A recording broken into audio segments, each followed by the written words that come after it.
Welcome to Table for Two, a D&D duet podcast where the roles are made up and the genders don't matter. Where we'll be going back and forth, taking turns as dungeon master and player. And our story is going to start in the world of Vile. The setting is sort of Industrial Revolution era, semi-steampunk, largely inspired by Lovecraftian mythos. We begin in the state of Autumnia, specifically the city of Varnes, an old, storied city somewhat fallen behind in the revolution of trade in recent decades. The world once shaped by gods and magic from far beyond human comprehension and understanding has changed in ways that mortals can no longer understand. Magic seems distant as of late, and they've had to compensate in new and different ways with ingenuity, elbow grease, and lots of inventiveness. That's led to a change in the way people work, change in the way people think and interact, and a change in the economies, both of the country, of the city, and just in the economies of magic itself. So we find ourselves, or our main character, awakening in a world that may seem a little duller than it did in days past. Our main character is Quinn Thull. You are literally waking up at home in bed. Want to tell us a little bit about yourself? The Quinn begins to awake, and as Quinn's eyes flutter open and kind of looks around and starts to absorb their surrounding, recognizing the familiars of their routine. They have a collection of books on a small side table next to their bed, and they're just in a very comfortable, modest kind of room. A simple single twin-size bed, not very large, just enough for themselves. They have a stack of books on their side table, and they kind of look up into these duller, modestly shaded kind of curtains that are. You start to see this morning sun slightly peek in. It's starting to break over the horizon, and you can see these rays kind of cascade through. And Quinn gets up and opens the curtains to kind of see outside. The Quinn begins to awake, and as Quinn's eyes flutter open and kind of looks around and starts to absorb their surrounding, recognizing the familiars of their routine. They have a collection of books on a small side table next to their bed, and they're just in a very comfortable, modest kind of room. A simple single twin-size bed, not very large, just enough for themselves. They have a stack of books on their side table, and they kind of look up into these duller, modestly shaded kind of curtains that are. You start to see this morning sun slightly peek in. It's starting to break over the horizon, and you can see these rays kind of cascade through. And Quinn gets up and opens the curtains to kind of see outside just the beginnings of what it looks like for our small town of Varnes, and looking around, absorbing what's going on. They see where they last left off their research notes. The oil from their lamp kind of diminished and lower than what it was the night before, and sees the bare remains of what they had left in their teacup. And Quinn begins to move around the room, kind of tidying before they start to collect their things and get ready for the day. Going through their standard routine, they make their morning tea, they start to clean up themselves, they wash their face, pull back their hair, which is kind of about shoulder length, a little bit longer, but they pull it back into this nice tight knot so that way it doesn't get in their way as they're preparing to dive into further research for the day. They gather up their side bag and they start to shuffle a couple of notes that they had been reviewing, grab a couple pens, and then grab their notebooks and kind of put them very neatly into that side bag as they start to put on their shoes. Again, very modest, plain clothes, nothing exorbitant or eloquent about their appearance. They try to keep it very understated, and you can tell that they come from a very humble background, but they are very pristine in the way that they carry themselves. They make sure everything is just right and to a T. As they begin to collect the remains of their items before heading out, Quinn glances over their shoulder. Just one more look at their little space before they head downstairs and start to open the door to go out into the world. So does Quinn live alone? Quinn does live alone. You can tell that Quinn doesn't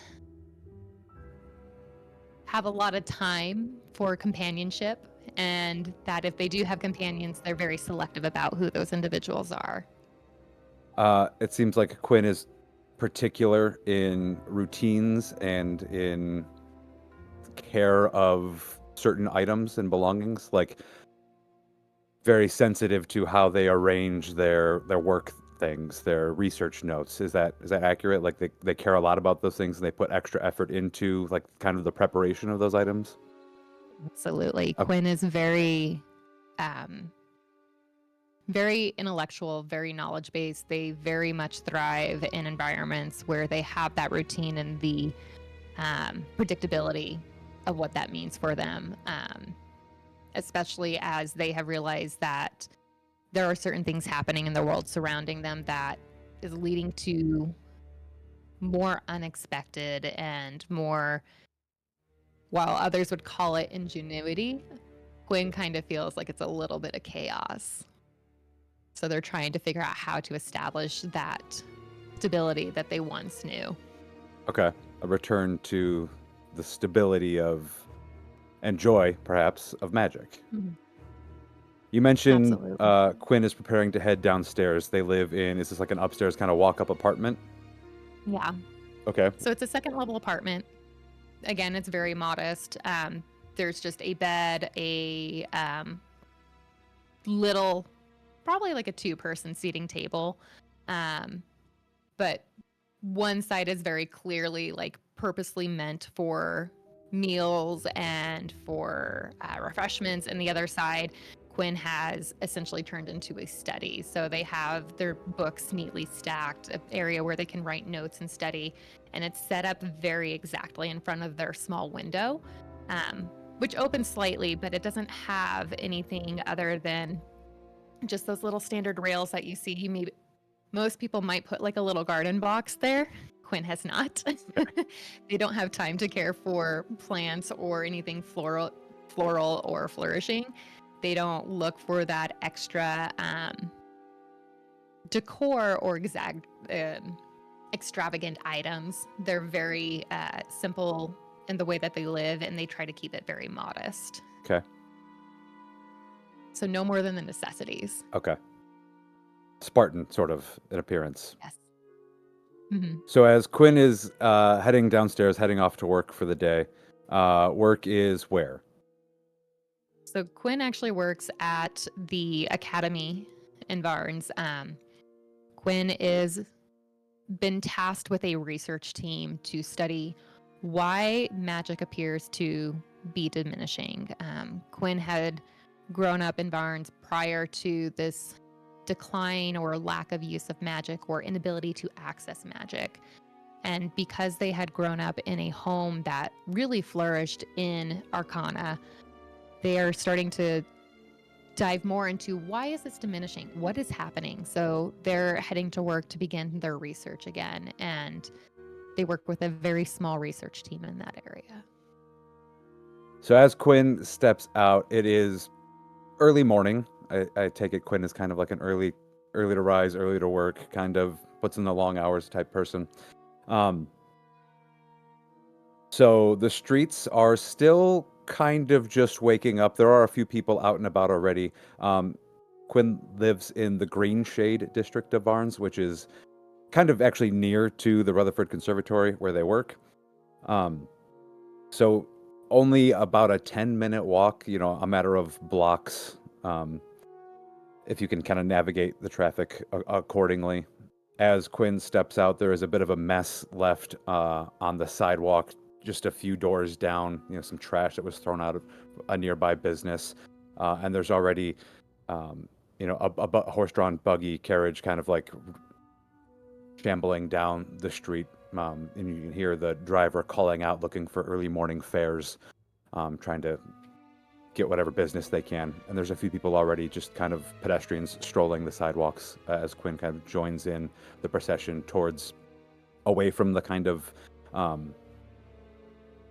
Quinn lives in a sort of shopping district in like an apartment above an old shop, and more towards the residential kind of scholarly area where there's kind of larger estates and actual homes and what have you, and where the conservatory itself is located. So they are greeted by all of these kind of sounds and smells of the world waking up.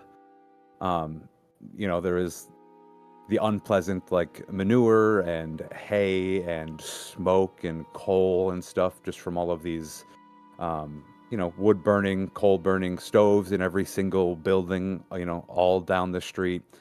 And there's still horse-powered everything all around you, and there's all of that kind of livestock life intermingled very much within the city life still.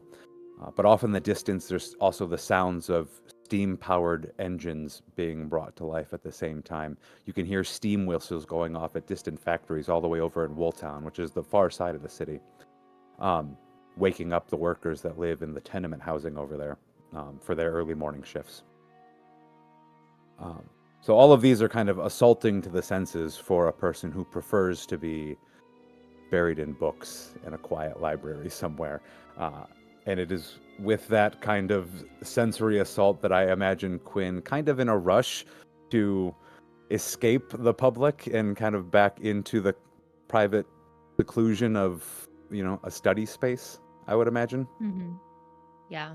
It is in Quinn, that... Go ahead. I want to say Quinn is craving that academia and the desire to just immerse themselves into their studies. Does Quinn do any kind of, besides tea in the morning, do they do any kind of breakfast or snacking or anything on their way to work? I would say that knowing that Quinn is very much very modest, very practical, they probably selected to live above a bakery or pastry shop. And as Quinn was going down, Quinn quietly greeted the shop owner and also grabbed probably their usual a small pastry, probably croissant or maybe a piece of like sourdough bread, something that's a little more savory in flavor. Quinn does not have much of a sweet tooth. They don't indulge in anything that is too demanding of any kind of sensory entrapments. So they probably picked something very simple, very easy to just kind of grab and kind of continue along their way, and left a couple of coin on top for the shop owner and just did a quick like wave and thank you, and then rushed out the door as they went on. So they were probably just munching on their piece of bread or their croissant on the way out. So I sort of picture in this rush to sort of get sustenance and get out of the crowd, this just kind of hurried, focused sort of, not so much on the people around you, but just on the sidewalk ahead. Just kind of like navigating, avoiding any contact, making eye contact, talking to people, that kind of thing. It is in that kind of hurried rush to both eat and escape the public that you come running face to face, almost more like face to elbow, with a friend, colleague, competitor of yours on your same research team. They would call you a good buddy, probably, Marin Gearsworth. you're a mere few blocks from the conservatory at this point, but having just turned the corner, Marin is apparently on their way to work also, and is surprised when Quinn just comes running basically directly into them, not realizing that they were about to walk straight into an intersection. And it is just with the sheer luck of Marin being a 7.5 foot tall orc taking up half the sidewalk on theirs, by themselves, that saved Quinn from being run over by a passing horse and carriage. And there's just this, "Oh, Quinn, how nice to see you. What is that you've got all crumbled down the front of your jacket there?" Oh, Baron, apologies. I believe it's my breakfast. Thank you. It Are seems. you heading to the academy? Oh, yes, I was just on my way into work now. Kind of like fuddles with glasses for a moment. It seems you've got some crumbs just mushed into the buttons and snaps there. I've got an ointment on me that might help clear that up if you'd like. Marin, knowing your type of ointments, is it an ointment or is it something slightly more? It'll get the job done. Don't you fret over the... It's not the how, it's the results, right? Sometimes the how also affects the results. Last time I recalled, I took one of your ointments and I had a rash for a week. I have had dozens of happy customers. Look, fine. You just go ahead and pick the crumbs out the old-fashioned way. Have it to yourself. Thank you, I prefer that. We're going to be late. I heard a word late last night that there was due to be a meeting early this morning. We'd best get in. And Quinn takes out their watch and I didn't hear that they were supposed to be having a meeting today. Sort of an Well, let's go. bit of an emergency. Yes, let's be on our way. You and Marin kind of step in step, head off to the conservatory, which is a rather grand-looking building. It is attached to the Grimfire Library, and it looks as though it has kind of grown out of and overshadowed. You will know this. This is kind of like town history. The Grimfire family has their name on a lot of things. They kind of became part of the history of Varnes. Julian Grimfire is the current governor of the city of Varnes. The family, generations and generations, have put money into the city. One of the earliest causes was building the library. It's served first as a repository for arcane knowledge and a place for those who, were interested in the arcane to study and practice and just deepen their expertise. As the town became a city, as trade grew, as more professions and jobs and industry developed, there became need for more education, and as the government developed, more resources were put into providing that education. So the city eventually created the Rutherford Conservatory with considerable donations from the Rutherford family, another kind of influential family in the Varnes city history. Almost in this sort of noble, and I say that like nobility, noble war for attention, the Rutherfords put more and more and more into creating a larger and larger and larger academy. And there's one building, then another, and then another, and then a spire, and then a tower, and then all of these big pieces keep getting added on. So it now appears as one of the kind of grandest pieces of architecture in all of Varnes, but it absolutely towers over everything in the Green Shade District, so you can see it from blocks away. And as you kind of round the corner, you walk up to these just magnificent archway at the front of this just kind of open campus. Magical, torches glowing atop like wrought iron gates, with stone pillars, at certain sections, and just greenery everywhere. There's small sections of like hedge maze that seem to shift every day. It's a brand new maze to be solved.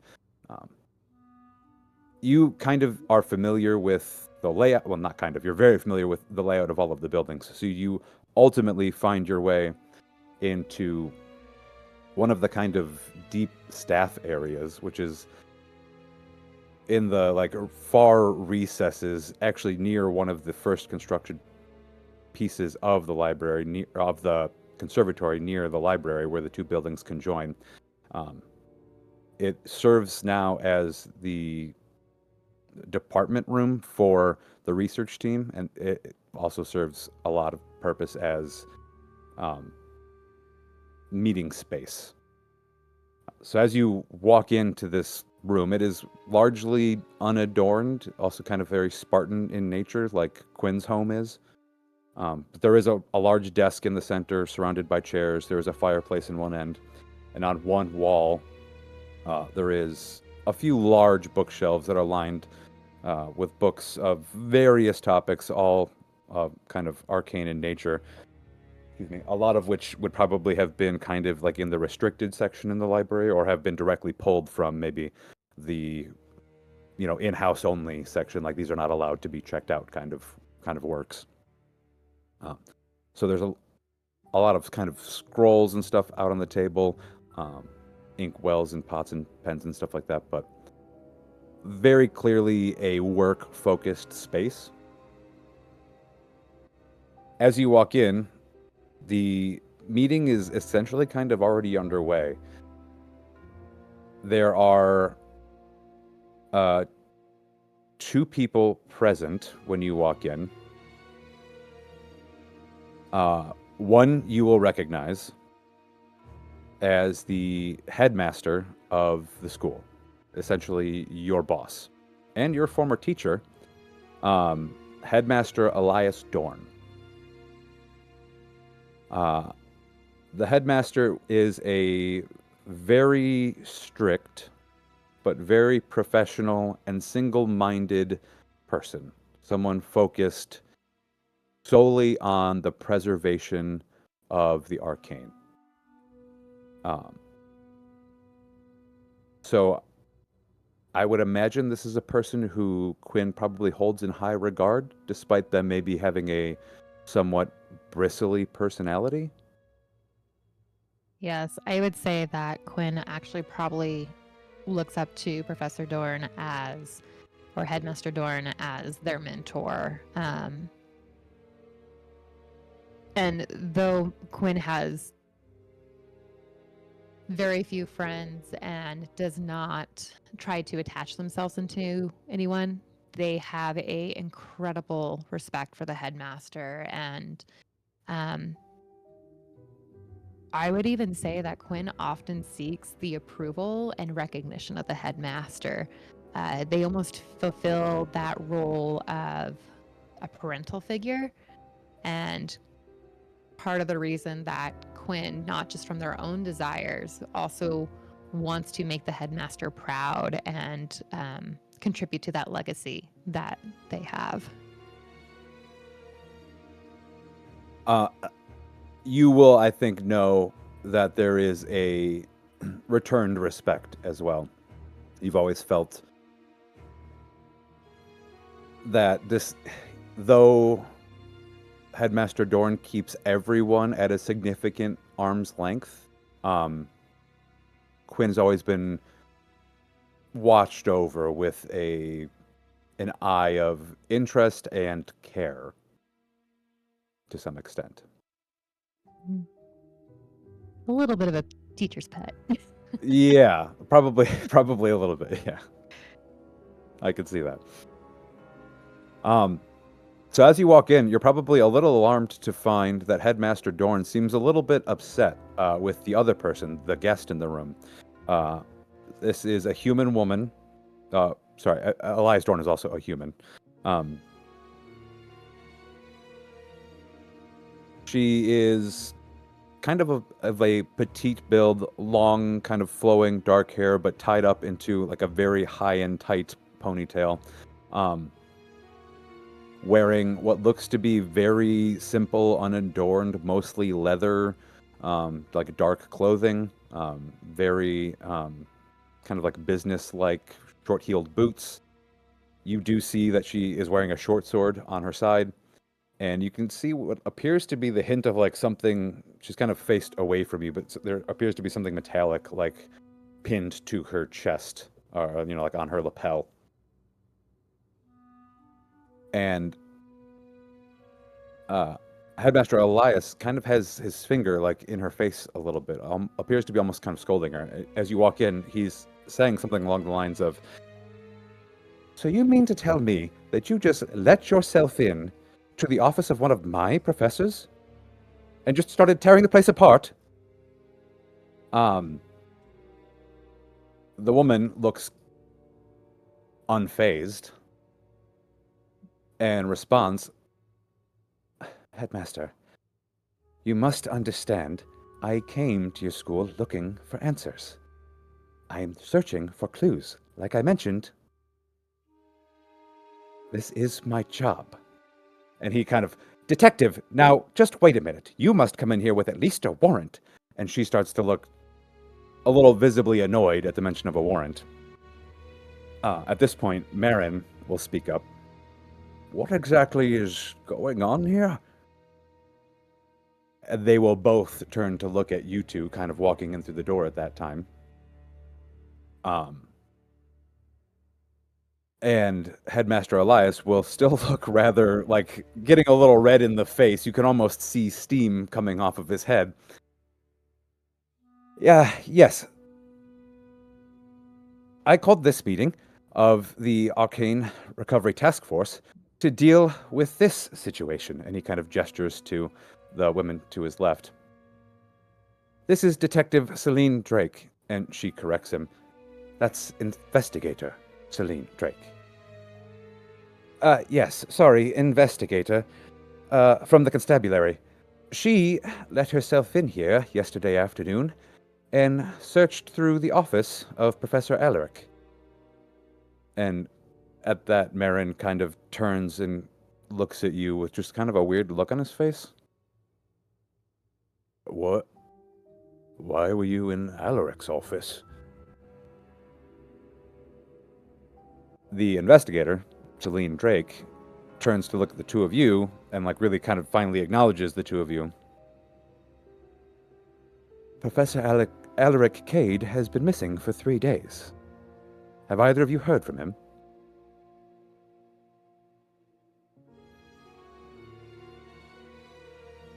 Would Quinn have heard from Professor Alaric or? You are familiar with the name because they Mhm. have been a part of your research team, your Arcane Recovery Task Force. But you have not heard from them in at least 3 days.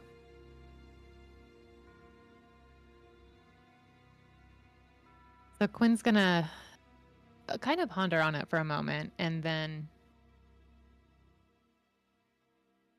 turn toward the investigator.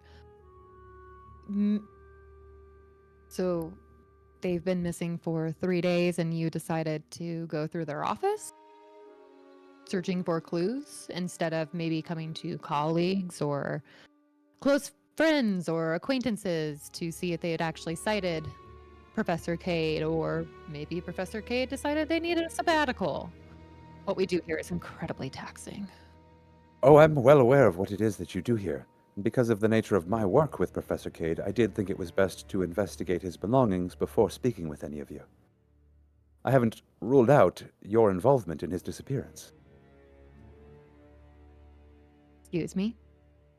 Well, you are not a suspect as of yet, but all of you are, let's say, persons of interest. And Quinn's gonna take like a little breath in and try to compose themselves.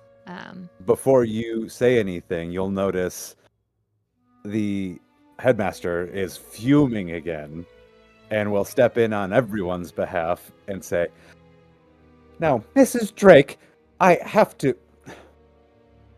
We arranged this meeting so that we could discuss working together. You have been invited here this time as a guest so that we could help one another in solving the disappearance of one of my professors.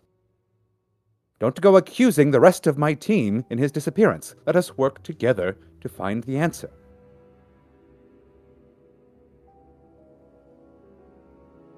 And she'll turn back to him and say, I have to consider every possibility.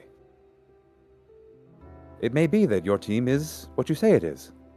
But like I said, considering the nature of my investigation with Mr. Cade prior to his disappearance, I can't rule anything out. I would really, truly appreciate the assistance of your team, but I dare say I can't reveal too much just yet. Can you at least reveal something that may help us? A starting place? Do you know Professor Cade's last whereabouts? Well, I did find a few things in his office. And she'll reach into what looks to be like a rather tight-fitting leather jacket, but she manages to pull out like a crumpled up letter and a torn piece of paper. When I went through both his journal and his desk, I found a small hidden compartment he kept in the bottom of a drawer, in which there was an unfinished letter addressed to me. It claims that he uncovered something dire. Alaric thinks the Wooltown Textile Company has deeper ties to a cult that him and I were investigating. He claimed he needed to act quickly, and he wanted to meet with an associate of ours at the Black Loom Tavern. He said that there, the final pieces may fall into place. And then, she holds up the piece of torn paper.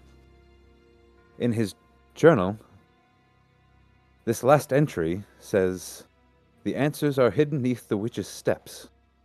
If I do not return, the key lies within the Wooltown archive.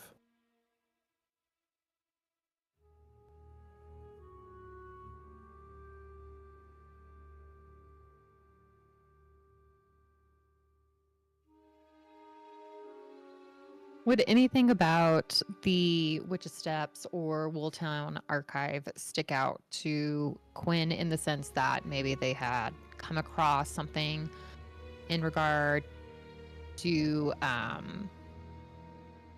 the history of Varnes or Wooltown, or be able to like glean a little bit of additional information?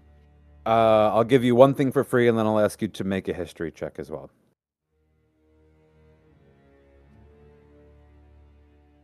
All right. First roll. Let's see here. And history. That's going to be a 15 Okay. total. So your free bit of info is that you are pretty familiar with what and where the witch's steps are. It's sort of a geographical feature just south outside the city walls. Just outside the city walls is Grimfire Village, an old sort of shanty town that's been renamed for the Grimfire family, sort of tongue-in-cheekily by the people that live there. The witch's steps are just south of that. There's a little bit of farmland, and then farmland turns into woods, but just before the woods is this odd space that descends down underground. It is essentially like a cavern that leads to the Underdark, but it's this weird stepped landscape. It isn't just like a gradual hilly decline. It is this weird series of like natural earthen steps. That's known as the Witch's Steps simply because it leads into this creepy dark cavern. People don't typically refer to beneath the Witch's Steps, which stands out as weird to you because it's usually down the Witch's Steps, which is a place most people don't go. Only kind of the most seasoned adventurers go down the Witch's Steps. And then with your 15 history check, I can tell you a little bit about Wooltown. You're not super familiar with what the Wooltown archives might be, but you're familiar with Wooltown and the Wooltown Textile Company. You have lived in Varnes your whole life, so you are aware that it essentially started out centuries ago as a like fur trading post that grew into almost overnight a booming textile business. One company in particular blew up and they built a town around their large textile factory. Wool Town, the kind of heart of the city of Varnes, is where this factory still remains, though it is largely defunct now. It operates marginally. There's like history tours of it, and there's some of the old looms still manufacture mostly like gift shop trinkets and some small kind of retail wares, but nothing on the scale that they once were. So you're aware that there is this company that did exist that was responsible for the city's boom at some point.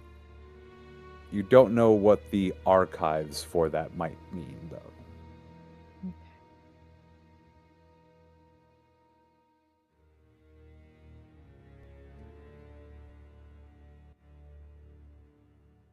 So, with this knowledge, Quinn will turn to the group, feeling a little bit of the urgency from Investigator Drake as well, and say, well, it sounds like we need to investigate the witch's steps as well as figure out this location for this archive in Wooltown that Professor Kate is alluding to.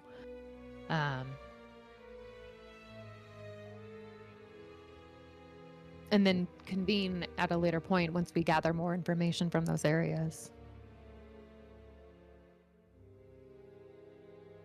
The headmaster will... Excuse me. If I may, I have tasks that I need the research team to maintain focus on. I would like Marin to continue his research. If I could assign Quinn to work with you, Miss Drake, and perhaps you can follow these leads, whatever leads you may have, and report back to us as soon as you have some more information. Again, we would love to cooperate to the best of our abilities, and I hope you take this as the gesture of good faith in which it is intended. Celine will kind of turn and give you a once-over look and say, yes, sure. I think I know someone we can go speak with that may be able to point us in a more narrow direction. We'll work together, and we will report back as soon as we have something actionable.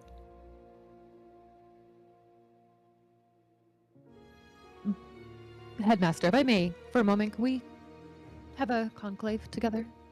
Yes, of course. Would you excuse us for a moment, Miss Drake? And he kind of beckons you towards the fireplace, and she gladly steps away. Headmaster, I don't mean to be disgruntled about this, but are you sure that I'm the best one to send on this investigation? Marin seems to be a little more built as the adventuring type. Well, I think you know Marin well enough to know that he often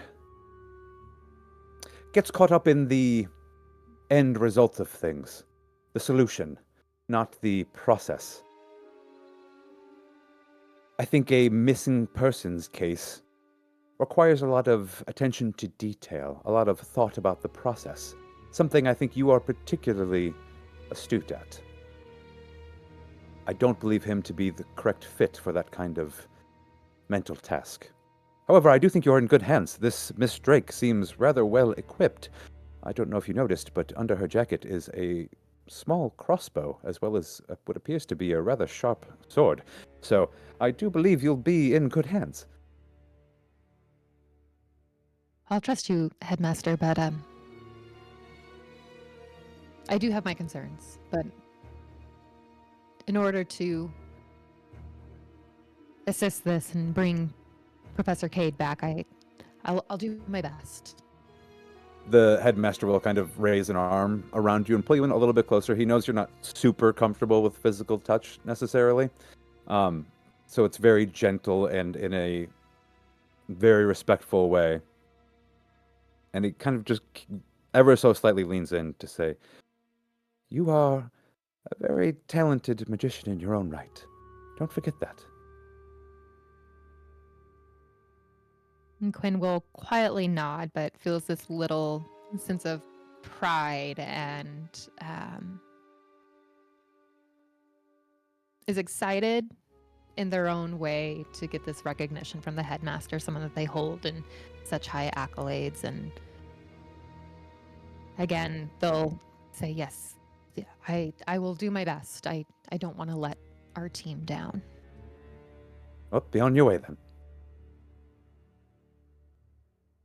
And Quinn is going to take a deep breath, roll their shoulders back, and hold their head up high. And all right, Investigator Drake, where do we begin? Yes, well, we have to go meet our third partner, my third partner, mine and Alaric's third partner. In this note, and she'll show, as you're like walking out of the meeting room at this point, like back down the halls of the school, out towards, the campus courtyard and everything. She'll produce the unfinished letter again. See these initials here? This ML? Mm-hmm. I know that ML. That ML is a Marcellus Locke, who Alaric and I were working with to investigate, and she is like waiting until you are kind of out of the walls of the school to finish the sentence. Like you're almost to the front door, and she's like not completing the sentence after you step out, kind of out into the courtyard.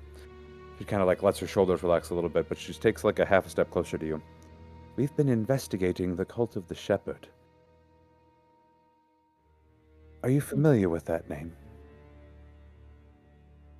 Would Quinn be familiar with that name? Make a religion check, please. All right. All right, Quinn. What is your religion? Ooh, okay. 23 total. Okay. That was a nice natural 18. Nice. Starting off strong. All right. Yeah, you are somewhat familiar with this cult. It's a rather obscure reference, but it is something you've come across in all of the texts that you've poured over in your research into the history of the city, the history of magic on the continent and in the country of Autumnia. You have spent a little bit of time delving into the various religions and cults and gods and pantheons that have come and gone into and out of favor or into and out of belief over the centuries, millennia. One of the myths of kind of part of the creation, one of the sort of creation myths of the world, is that there was a god or an elder being of some sort, some sort of other planar creature, entity, known as Hastur, the shepherd, that inspired or gifted magic on mortal beings. And in doing so, essentially created a new age, a second dawn for mortal kind, more or less. The story goes that Hastur disappeared, or left, or abandoned his flock, or was imprisoned. There's dozens of different myths about why Hastur is gone. Some of them now claim that that is the reason magic is fading, is because Hastur is no longer present to keep magic alive in the world. Most people chalk this up to random myth, legend, not reliable fact. But there is one religious group, one cult, one sect that supposedly seems to still believe in this elder being, Hastur. They're known as the Church of the Shepherd. Their existence has really only been whispered about rumored, not proven. They don't openly worship. You've never met a member of the church. No one has. No one's ever seen them worship. But it was just written down in one random mention in a text.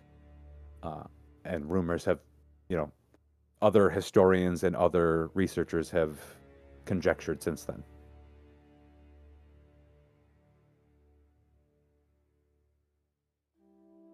Investigator Drake, this is quite an unusual church or belief. Most of the writings and the teachings that I've explored and discovered in regard to the Church of the Shepherd are believed to be myths, fairy tales, children's stories. Well, that's what Cade thought also, but he thought it worthwhile looking into anyways, as it did seem to relate to your research group's purpose. It was when he met Marcellus that he started to put a little bit more stock into the myths. Marcellus can probably tell the story better than I can. Let's go meet him at the Black Loom Tavern and have him fill you in on the rest. You will make your way, if you're willing to follow along with her. Mm-hmm. Quinn's going to continue to follow. Then you will both make your way to the Black Loom Tavern, which is located deep in the heart of Wooltown, the oldest part of Varnes. This is what would be a rather long walk, so you may want to opt for a carriage ride or something of the like.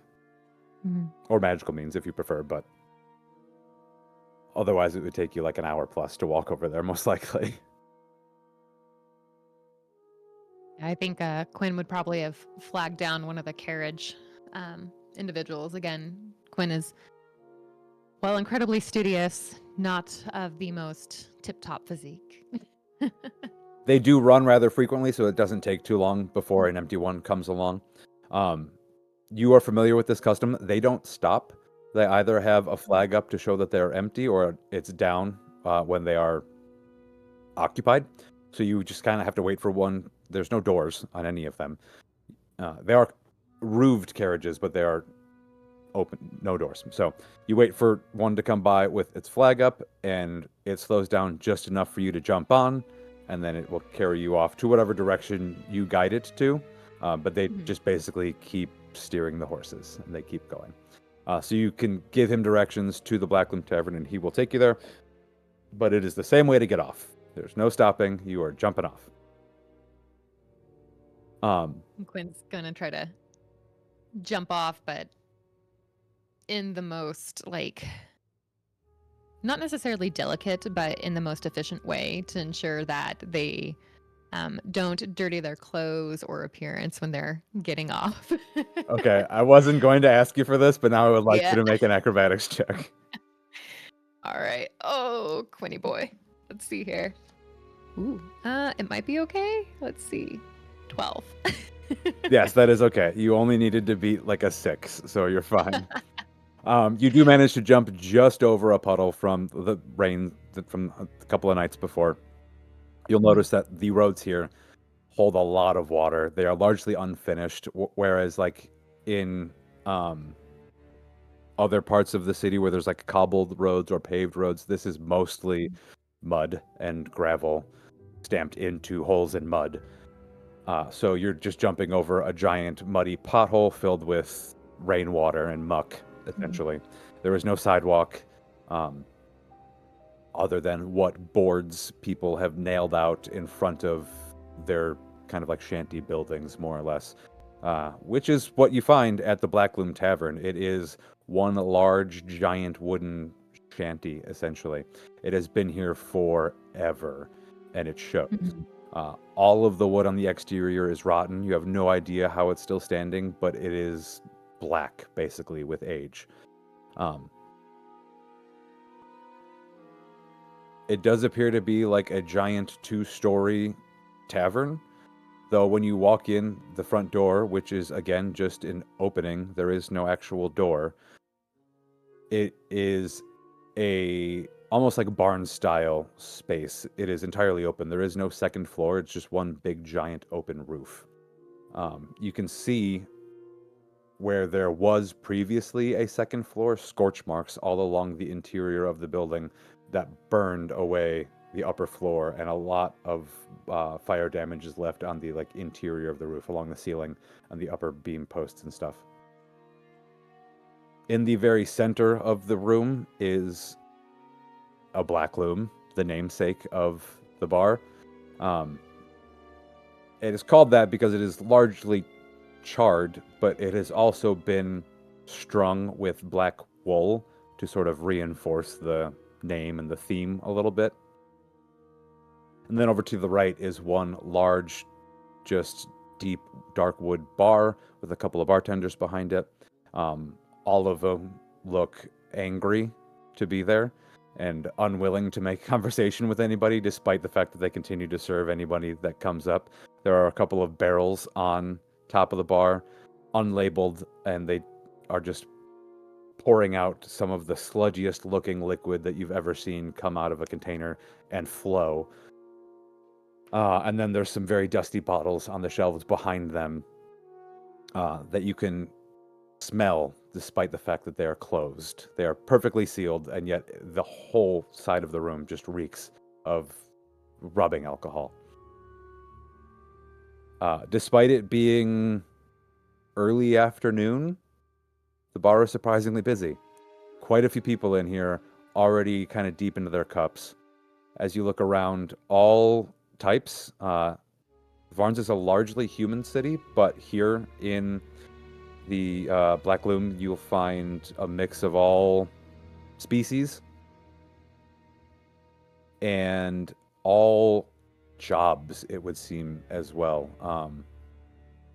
You notice what looks to be some kind of tradespeople, people that maybe used to work in the textiles industry, people who were maybe down on their luck merchants, or some miners, adventuring party here and there looking for maybe kind of a rough time. And then off in one corner, at what serves as sort of a booth, really just a table pushed up against the corner, is your contact. A dark-skinned gentleman, looking like they're trying to blend in a little bit. He has nice gold-rimmed glasses on, but he has a dark, kind of dusty hat pulled down over his head at the same time. A kind of fine velvet vest under what looks to be a dusty leather jacket. And you'll notice, while the pants look a little bit tattered, the shoes are like polished black leather.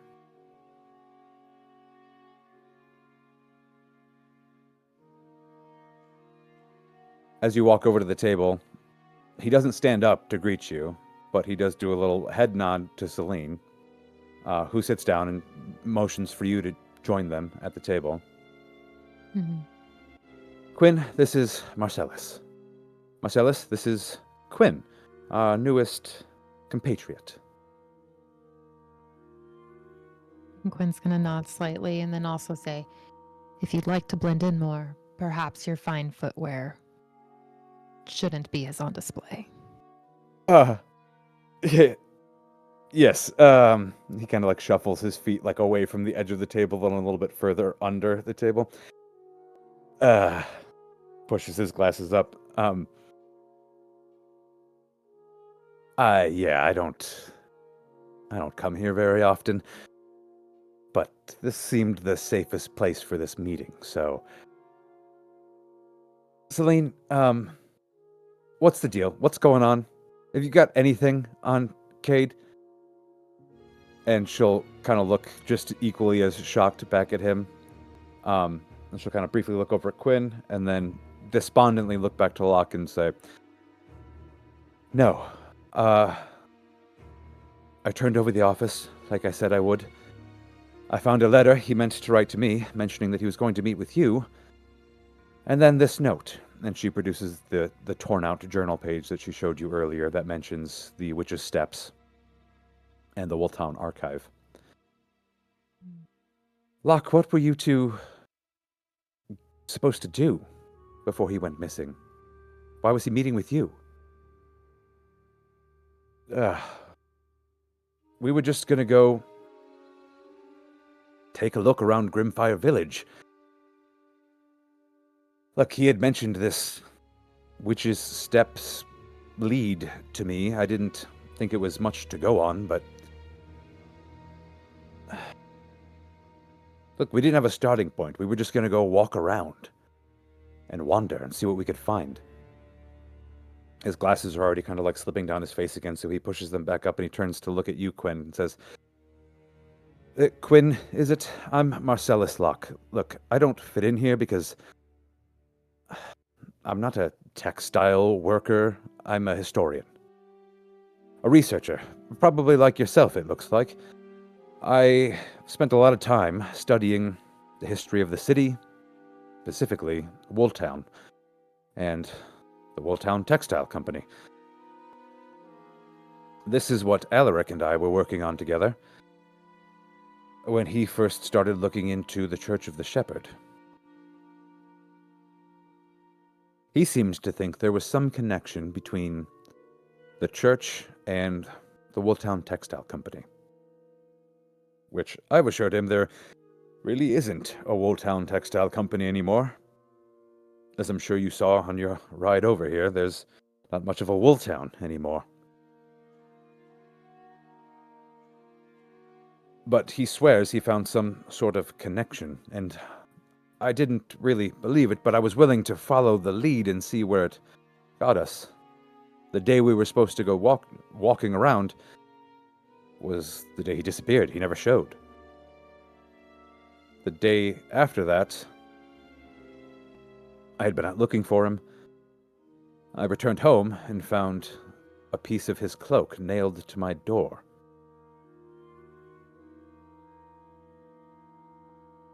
Just a piece. Yes.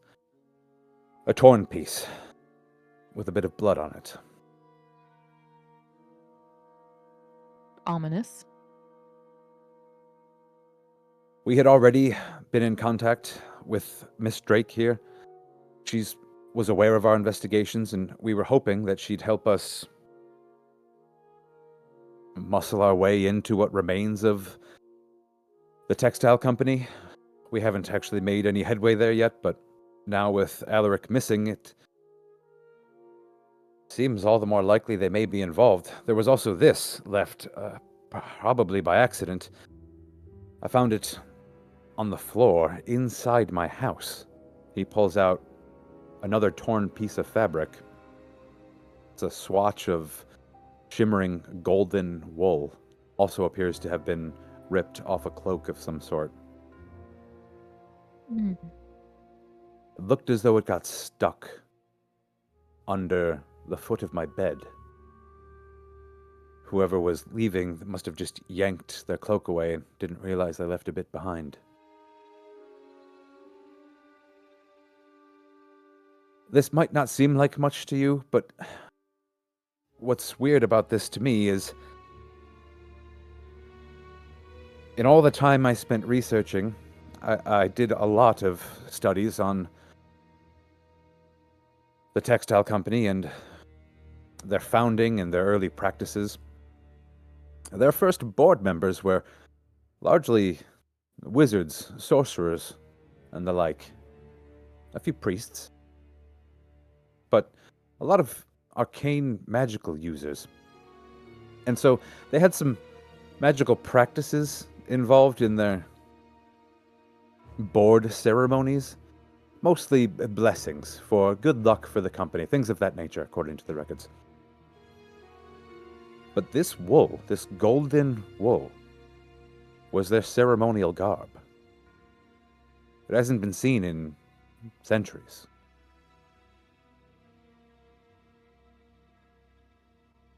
Interesting.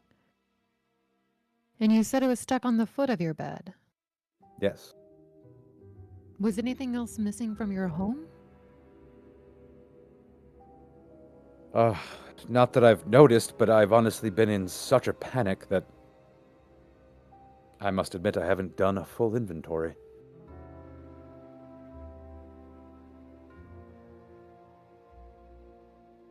And nothing seemed to be off when you entered aside from the piece of the cloak and Professor Cade's cloak nailed to the door.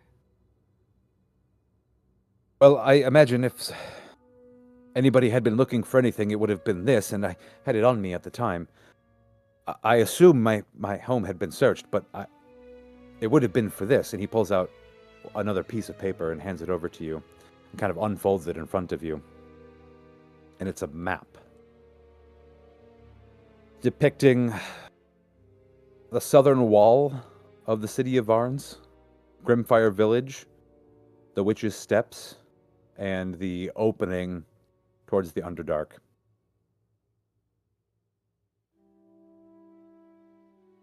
There is an overlay, or more of like an underlay, on the map of tunnels under the Witch's Steps that lead towards Grimfire Village.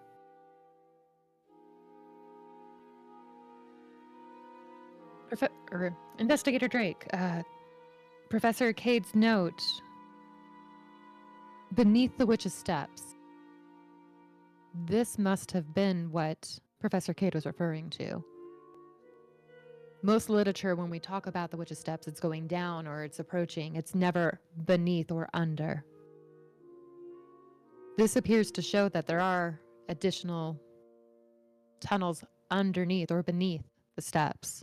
Marcellus will chime in and say, he did seem to be convinced that there was some other tunnel system down there, yes. And I think he thought that there was an entry point above ground, near Grimfire Village. That was what he wanted to search for. According to this map, that would make sense. So it would appear that we would next want to find that entry.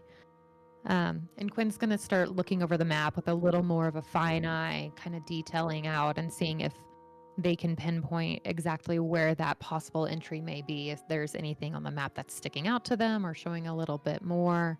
As you go to take a closer look at it, a serving person, a random guy, comes over from the bar and will approach your table to take your drink order. Like, kind of rudely, just sort of interrupts, stands over it, like at the end, appears out of nowhere, and is like, "What are you drinking?" And he kind of approached the table from behind Marcellus, so Marcellus will be surprised, shocked, and will suddenly like reach forward and reach for the map and go to like fold it over and cover it up, and in doing so spills his own drink onto the map, but manages to still fold it over and kind of like pull it away. And the bartender will just kind of like give him a weird side eye and then look at the two of you. Are you want anything to spill?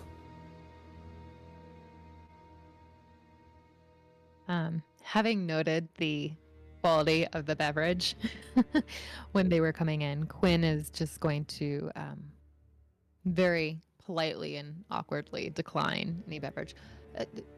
No, thank you. I'm quite fine. I appreciate the offer, though. Thank you. Miss Drake will order a pint of whatever's in the big barrel on the bar. But she says, "I'll come and get it." And she stands up and walks over and kind of like shoos the bartender away.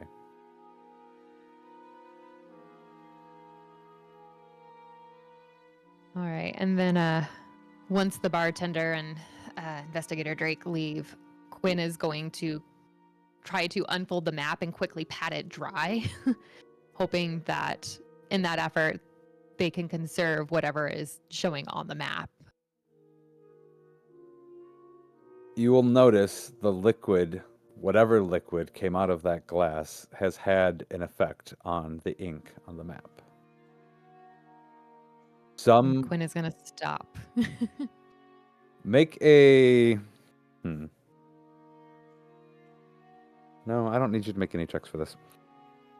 Okay. Some of the details of the Grimfire Village are just now like faded away. Almost entirely. Like what looked to be little depictions of, houses and buildings and stuff are just like erased by the moisture, essentially. But in place of one of them, near where you see tunnels creeping up under the bottom of the witch's steps, is now a small symbol in gold that was definitely not there before. And it is this bright, brilliant, like bright yellow golden color in the shape of a crook. And Quinn is going to focus in on that very quickly and say, this was not here. This must be what we're looking for. This must be where that entrance is. Oh dear. You must be right. Huh. Um, That must be right near the old cemetery. and Quinn is going to kind of course it is.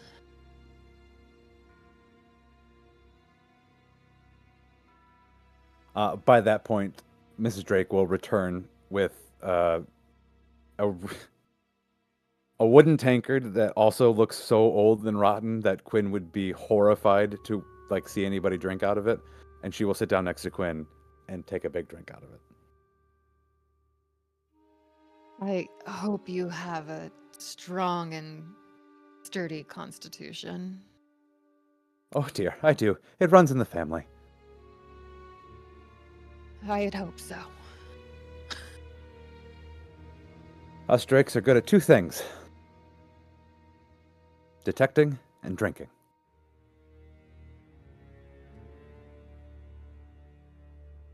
What's this? She will like point down to the map. I believe we found our entrance. Interesting. Marcellus? You dummy. That was a happy accident. And he'll just kind of like smile and nod.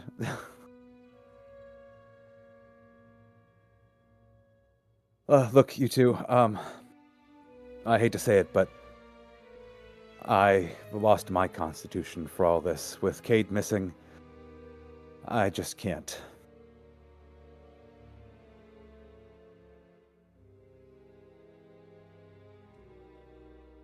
Mr. Marcellus, is there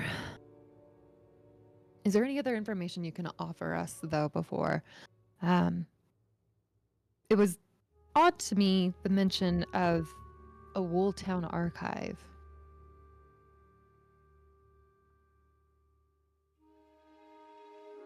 Wooltown Archives.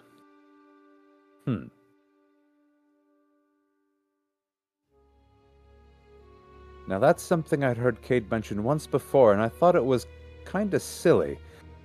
I've never come across that in any of my research.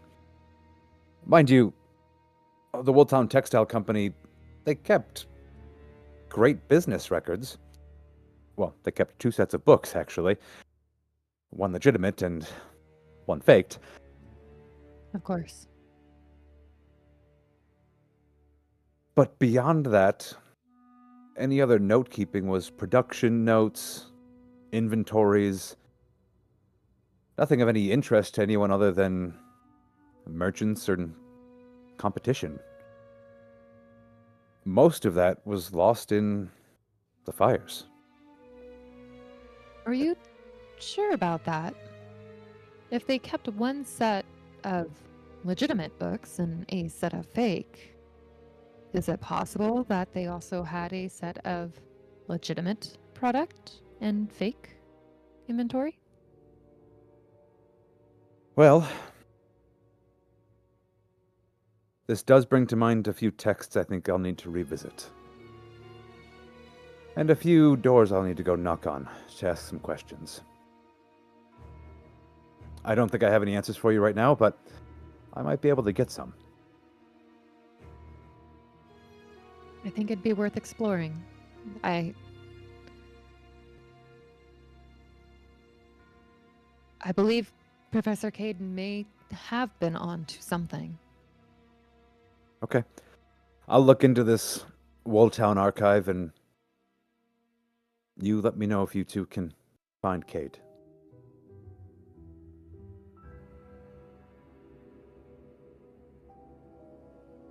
Investigator Drake.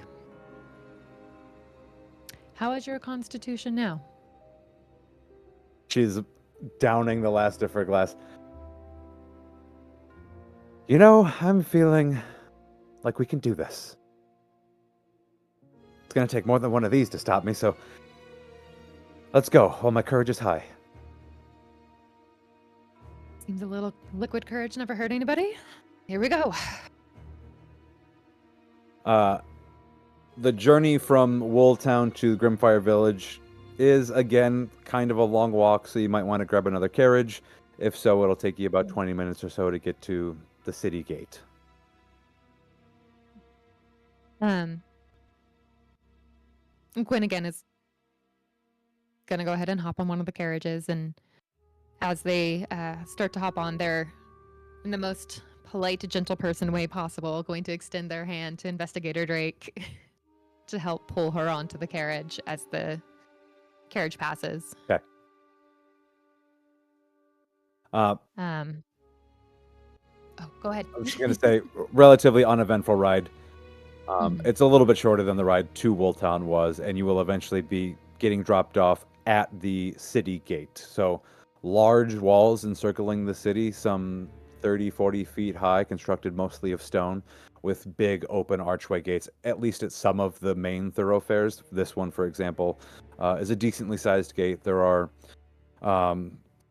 3 or 4 other large gates, and then a few small entryways into the city as well. This is the largest entryway on the southern side of the city, and it leads out into what is now essentially a shanty town, the poorest part of the city, Grimfire Village. It was at once a kind of bustling marketplace for farmers, and a lot of farmstead homes and stuff were here. But as the city has kind of been on decline, the trade for those kinds of goods have also been on decline. The population is kind of shrinking. People are leaving the city. The lands are not producing as much as they used to. So the village has just been kind of slowly, ever so slowly, petering out.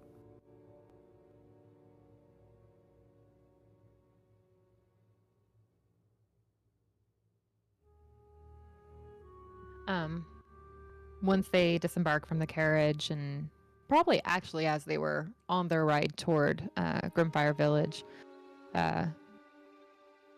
Quinn is going to inquire of Investigator Drake how long she had been working with Professor Cade, and if there had been any other leads in their investigations in regard to the missing or diminishing of the arcane, and just kind of prod at a more probably theoretical conversation about what her thoughts are in that regard. Well, we'd only been in contact for a couple of weeks. He'd originally written to me with request for assistance. My family is somewhat renowned in the investigative field. Not to toot my own horn, but I myself am one of the more well-known detectives in the constabulary. A bit of a rising star, so to speak. So they say. I don't personally prefer to use that term, but it's what I've been told. Anyways, my father made his name taking down some rather large criminal organizations, and I think Mr. Cade thought that I might be of a similar turn, capable of asking the right questions to the right people or getting him in the right places to conduct his research. I've been made aware of your projects. He's filled me in on the details of the Arcane Recovery Task Force, and he seems to think there is significant connection between the decline in magic and whatever the Church of the Shepherd is getting up to. Whether there's any truth to that or not is really beyond me, and truthfully, of no interest to me. There have been other disappearances in the city in the past few months. Well, really in the past few years, but who knows how many of them are connected. I have been trying to find a connection between them, and if there has been a secret cult operating all this time, that could be the link I've been missing. So, I agreed to assist him in the hopes that this would guide me down new paths.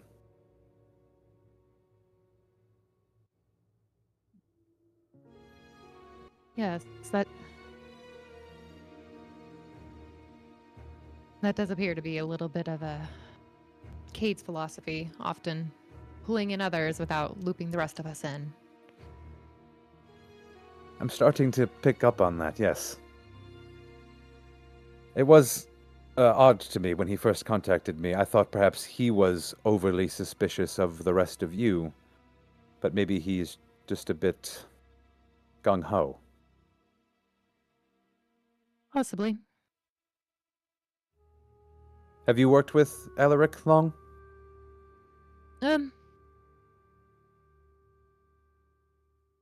Since I've been pulled into the task force, Cade was probably one of the older members. We've seen some individuals come and go depending on their ability to meet the demand as well as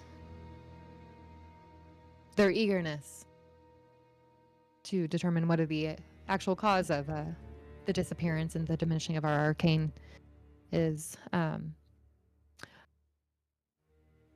wouldn't necessarily say Cade was gung-ho, though. More of a glory monger, if you will.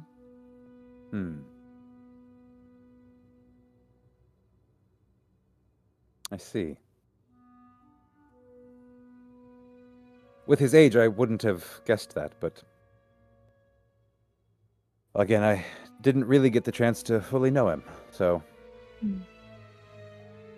hoping that we find him alive and have an opportunity to continue our work. Hopefully. I am surprised that Cade would have been willing to explore on his own without at least bringing someone like Marin, for example, with him. I'm not so sure that he went exploring on his own. A glory monger though he may be, I searched his residence as well, and there were signs of a struggle. Well hidden, but not fully hidden. I believe that there was someone who forcibly entered his home and may have taken him from there. Interesting.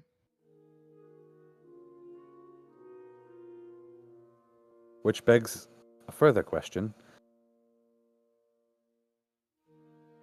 If he wasn't out investigating, and if the cult has nabbed him, how have they been made aware of his research, his efforts?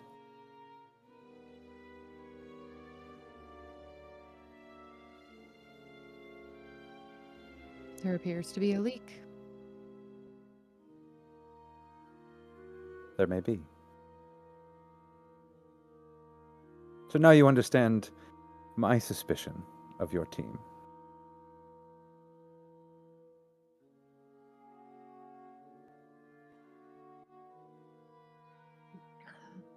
Well, we are a rather small task force, but it also seems that Professor Cade was looping in others outside of our task force as well.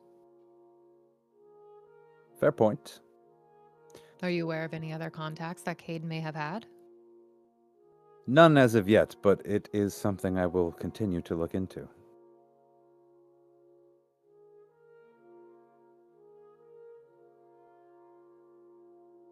Well, let's find this entrance. As your conversation comes to a close, the carriage is dropping you off at the gate. It is late afternoon at this point. Grimfire Village is still quite large, though being mostly dilapidated. However, there are no carriages here, so it is mostly walking from this point on. You'll have to walk an hour or so to the far side, the south side of town, where you know the old cemetery to be located. Mm-hmm.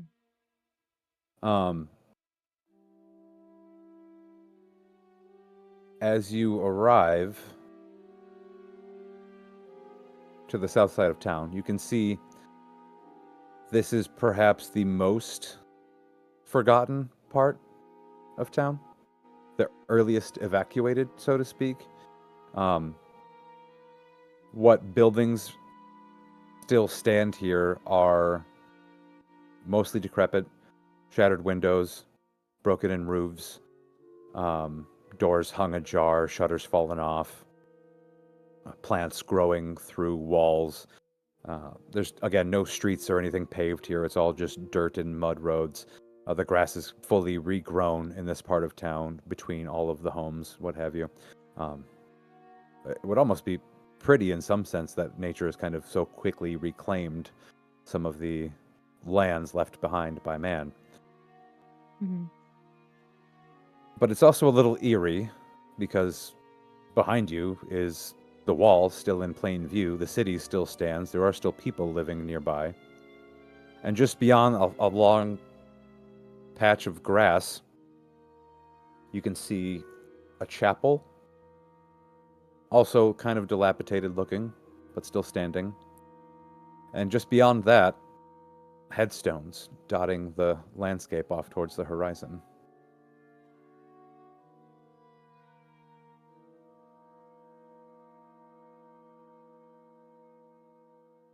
So at this point, Quinn is going to start kind of looking around and seeing if they can identify any markers or symbols similar to what they saw on the map. Make an investigation check, please.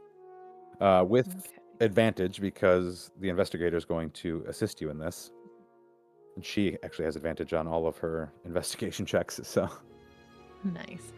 Okay, well, good thing it had advantage because I rolled a nat one on the other one. Okay. Let's see here. 21 though. 21. Yes. Okay. 16 plus 5. Yep. There Good thing it had is advantage. a small series of clues.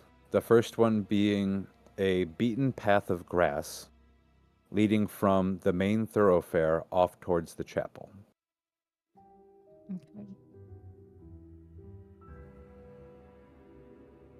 At the chapel doorway, this door still attached. It is a kind of like arched double door that opens outwards. Big iron wrought handles on an old like oak door. And the building was at one point painted white. It is now very weathered and tattered. It's got this odd yellowish discoloration all over. But on the oak door, what stands out is a golden crook symbol, clearly carved and painted over into the wood, right next to one of the handles of the door. Okay. And the oak doors are closed, correct? They are. All right. So Quinn is going to motion over to Investigator Drake and say the symbol. I guess we're going to head inside. Do so cautiously. Give me just a moment. She's going to take a second to check the door for traps or locks or anything like that. Mhm. And she rolled a nat 20. My first nat 20 Ooh. and my first roll. um, the door appears to be safe. I don't discern any kind of trap mechanisms. I actually don't even see a lock, so other than maybe a squeaky hinge or two, I think we should be okay. Let's just open it slowly. Okay. And she will just ever so carefully begin to pull on the handle, and there will be a very faint eat at the very first pull, like just the hint of squeak on one of the hinges. But as she continues to Mhm. pull, it doesn't really make a whole lot of sound. And she kind of looks at you. Huh. I think this door's been Mm. opened rather frequently. She will just kind of like whisper to you. Quinn's gonna quietly nod in agreement. She'll kind of Um, go ahead. no, it's okay. I was just gonna go through. Yes, let's go ahead and continue. I was gonna see if there's anything I could do spell wise, but we're good. Okay. She will just kind of like hunch over and crouch down a little bit and like peek into the room. I'm going to make a stealth roll for the investigator. Let's see. Do we have any bonuses to stealth? Okay. Is that great? I got a 9. Okay. I'm gonna say, let's see. Yeah, there's not much that Quinn could have done to help. Is Quinn also going to like mimic her movements or? Yeah, Okay. Quinn would follow through and kind of mimic and trusting her based on the conversation with the headmaster that she's experienced. And Okay. Make a stealth check then, please. okay.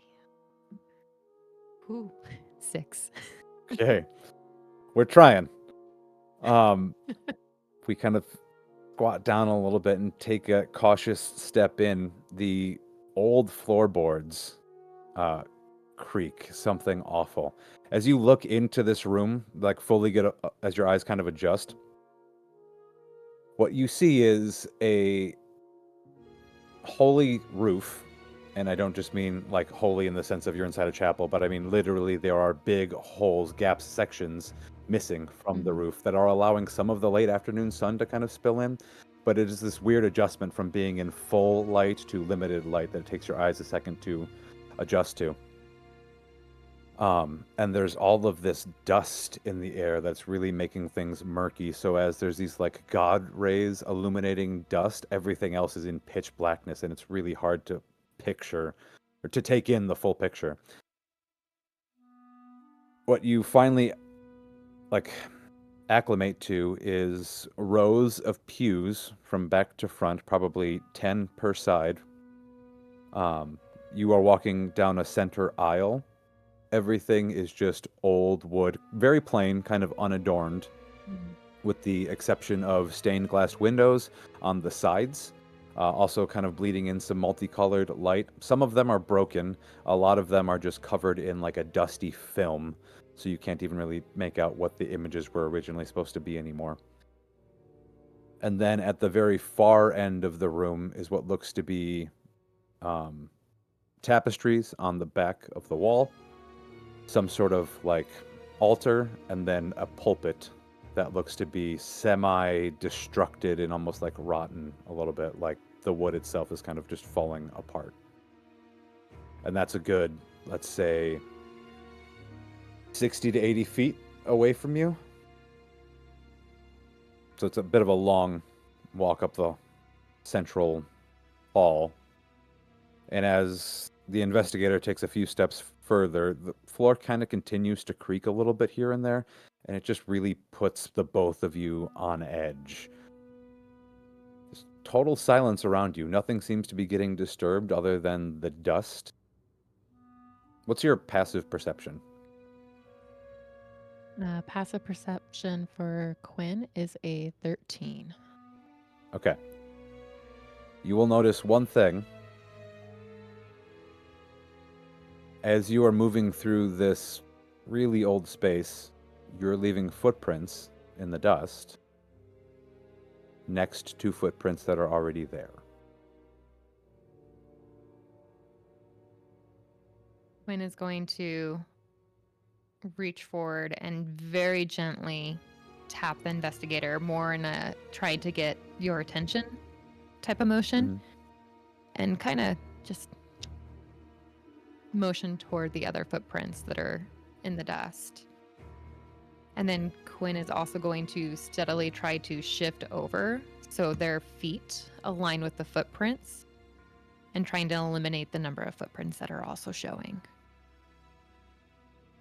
As you both match your feet, like your steps, to the other footprints, you'll notice there is only one other set of footprints. As you align your steps to those footprints, the squeaking on the floor stops.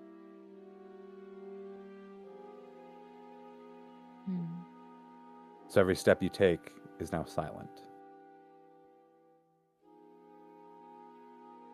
Okay. Mind you, some of the steps are a little weird. Like you have to step a little bit far with your right foot to get to that next spot. And then it's like a little short step with the left and then another long.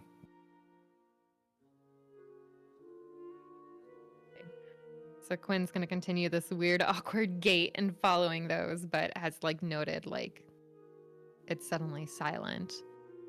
And again, like motion to Detective Drake, like there's no noise anymore. And she will like nod her head back to you. She acknowledges, without making any verbal noise, acknowledges that she catches on. The both of you follow this set of footsteps all the way up to the pulpit, where they stop.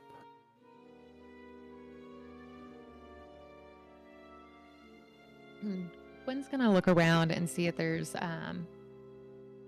again, anything that stands out. Looking again for the golden crook symbol, maybe any items that don't have dust on them, anything that seems peculiar or out of place. Make another investigation check with advantage, please. All right. Don't want to roll that one again because it did me dirty. Ooh, okay. Let's see here.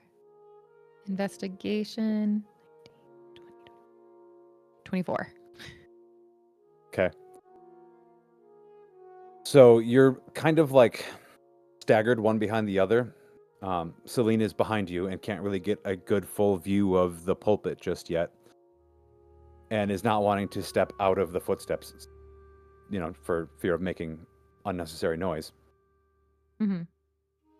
But notices you pausing and looking around, trying to kind of take in the surroundings. And you're kind of looking a little bit everywhere, taking in like, okay, the altar, the tapestries, like what's going on here? There's got to be a symbol somewhere. She will just kind of like gently lean over and kind of reach around you and point at the pulpit and like motion to look on like the underside of the top. So like, don't look at the top surface. She's like pointing, like look. Yeah.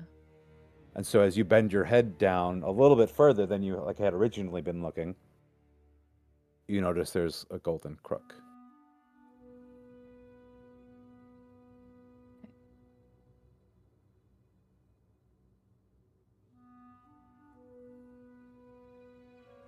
So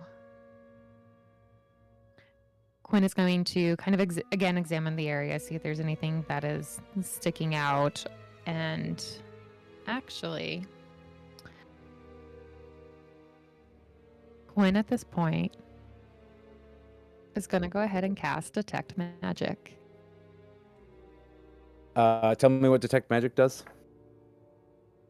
So for up to 10 minutes, Quinn is going to be able to sense the presence of magical effects within 30 feet. And if you sense such effects, you can take a magic action to see a faint aura around any visible creature or object in the area that bears the magic. And if an effect was created by a spell, you'll learn the spell's school of magic. It is blocked by 1 foot of stone, dirt, or wood, and 1 inch of metal or a thin sheet of lead. You do detect magic. The lower half of the pulpit and the floor below it is illusion magic. The crook is a trigger to deactivate it. Okay. So, this is a cantrip. So Quinn is going to go ahead and cast Mage Hand now, and then use Mage Hand to go ahead and trigger the crook. Okay. As it presses it, like I mentioned, just the lower half of what looked like solid wooden rotten construction just dissolves disappears into nothingness, as does a section of the floor, a good 2.5 by 2.5 feet wide, and you just see a ladder descending down into darkness, a rusted old iron ladder. All right. And then Quinn's going to turn back to Celine and kind of do it like a gentle nod as, are you ready? All right. And as quietly as possible, Quinn is going to try to go down the ladder. All right, I will let you make a new stealth check for this as we're entering a new area, and I will make a new one as well. Oh, yes. Okay, cool. How'd we do? 21. I did This a is gonna be my little new bit favorite better dice. myself. Okay. I got a 16. All right.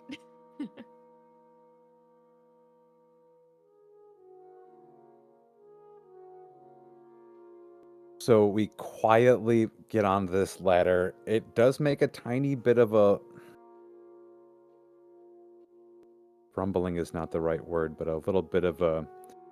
just a shaking, an iron against stone sound. It is not fully secured to the wall anymore. It is a very old ladder, and you hear a little bit of ching ching ching ching ching as it some of the bolts anchoring it to the wall are just a little loose in their stone fasteners. Mhm. But it isn't a very loud noise, and other than that, you move down the ladder without any other kind of obstruction or hassle or anything. It's a good 50 feet down to the bottom, and it is a small tunnel the whole way down until the last 10 feet or so when it finally opens up into a room, essentially. It is a dark, empty room. It's unadorned. There is just a simple opening that leads out into what looks to be unfinished cavern tunnel, dirt wall, some rock, and no light. All right.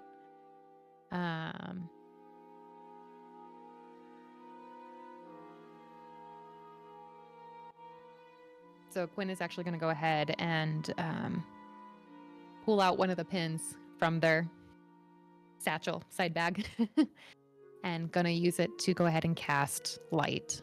Okay. And it is going to be a dim light. Okay. So that way it's not super obvious. And the color of the light is actually going to be a kind of green tone. So again, dim green light so they can see a little bit more. Yeah, just enough for you to just see what's around you and hopefully not alert anybody to light coming. Got it. Okay. Mm-hmm. That little bit of illumination is enough to show you that this exit is a tunnel that curves pretty immediately, away from that room. So as you start to follow it, it begins to just wind and wind and wind. If you think back to the map that you were looking at, the tunnels you were seeing on it were a maze of sorts. Some of them did seem to connect, others just went in long, winding, looping directions, which almost makes them appear as though they may have been natural. Some of them may have been natural. Some of them may have been dug as intentional mining tunnels at some point. You can't really tell. This one does seem to, as you follow its curves, does seem to be reinforced in some areas with wooden posts holding up certain sections of wall, and reinforced in some spots across the ceiling as well to hold back a cave-in or something. But other than that, this doesn't seem like it was a mining tunnel. It doesn't seem intentionally dug or anything. It just seems as though this specific tunnel has been used, so it's been reinforced so that it continued to be used. Thankfully, Okay. you don't come across any real forks in the road until you come to another curve around which you can hear sound. The sound of voices. And light, actual torchlight, coming from just beyond what you can see. And Quinn is going to very quickly snuff out their pin that they've been using as a torch and put it back in their bag. Okay. And dispel the magic.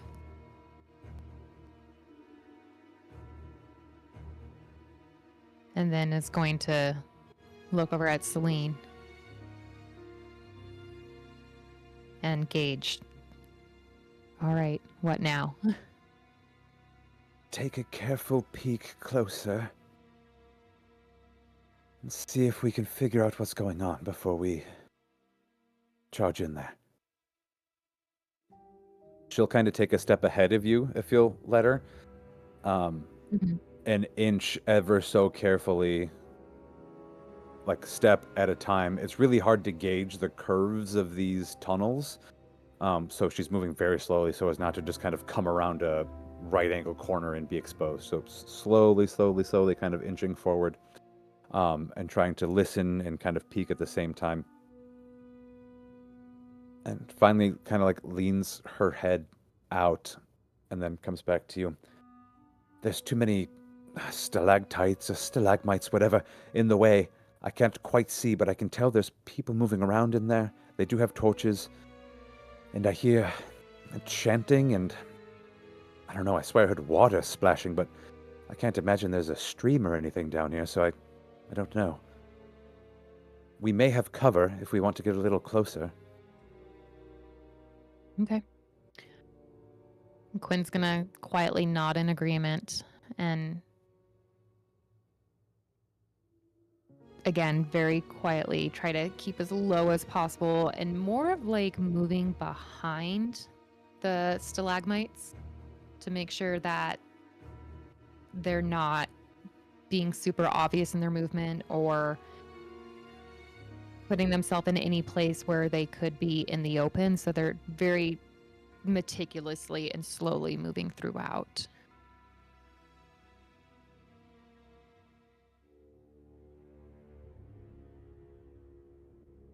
As you Okay. creep closer,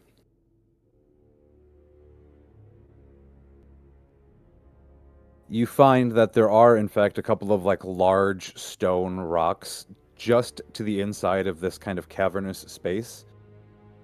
If this was like the mouth to the cave, they would almost be like teeth in the way of the mouth, right? So they actually kind of serve as cover. They were blocking your view until you kind of get up close to them and are able to hide behind them and peek around them. As you both do, what you'll see is a torch-lit cavernous space with a stone altar carved in the center of it.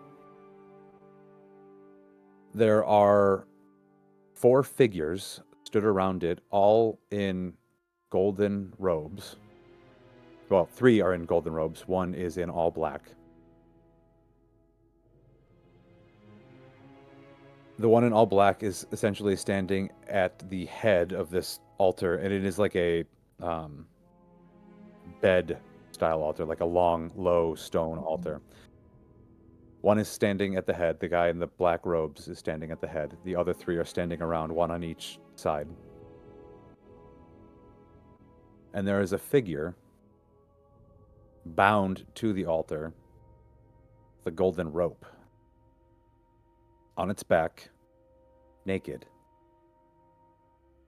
And the figure in the black robes is pouring some kind of liquid onto its face, which is covered in a piece of golden cloth.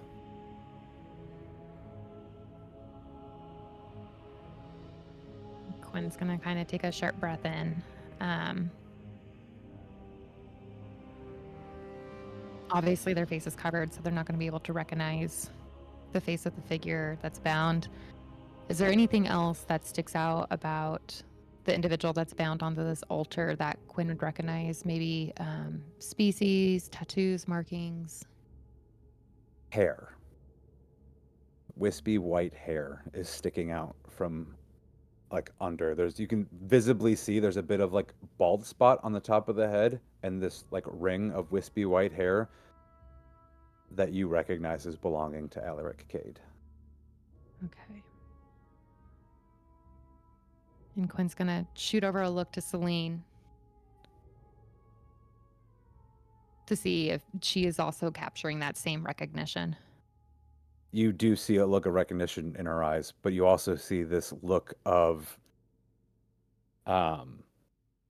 like grim focus and anger.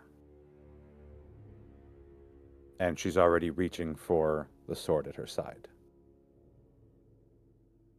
So while she starts reaching for the sword, Quinn is going to cast Mage Armor on themselves. Okay. And then once they've cast Mage Armor on themselves, they're going to try to reach out to Celine to try to stop before she pulls out the sword and makes any rash decisions.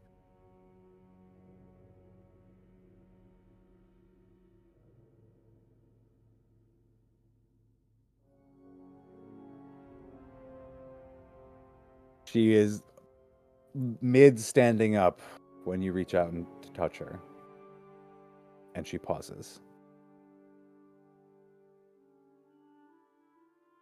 Quinn's going to quietly shake their head and try to signal to Celine that they need to have more stealth and they can't just charge in. She'll kind of like hunch down close to you again and whisper aggressively, but as quietly as possible into your ear. They are waterboarding him. We don't know how long he's going to last. He could be dead any second. I cannot let someone die while I am right here. And Quinn's going to take a deep breath. I understand the predicament that you were in, but also understand that it is 2 against 4. We need to have strategy if we want to save Professor Cade. Well, my strategy is to kill them all. You have 6 seconds to suggest something else. I'm going to change your appearance. And you are going to appear as a cult member and infiltrate instead. Shit. And then... Okay, that could work. All right. And you agree with me? Okay, sure, let's try it. Yeah, but hurry. Okay, actually, shit. Quinn has to change their appearance and infiltrate. The spell is actually alter self. Ah, okay. Okay. Okay, can you do that? Are you up for this? And Quinn is going to go ahead. They're going to cast alter self on themselves, and they are going to change their appearance. So their clothing is now a golden robe and cloak, similar to what they see.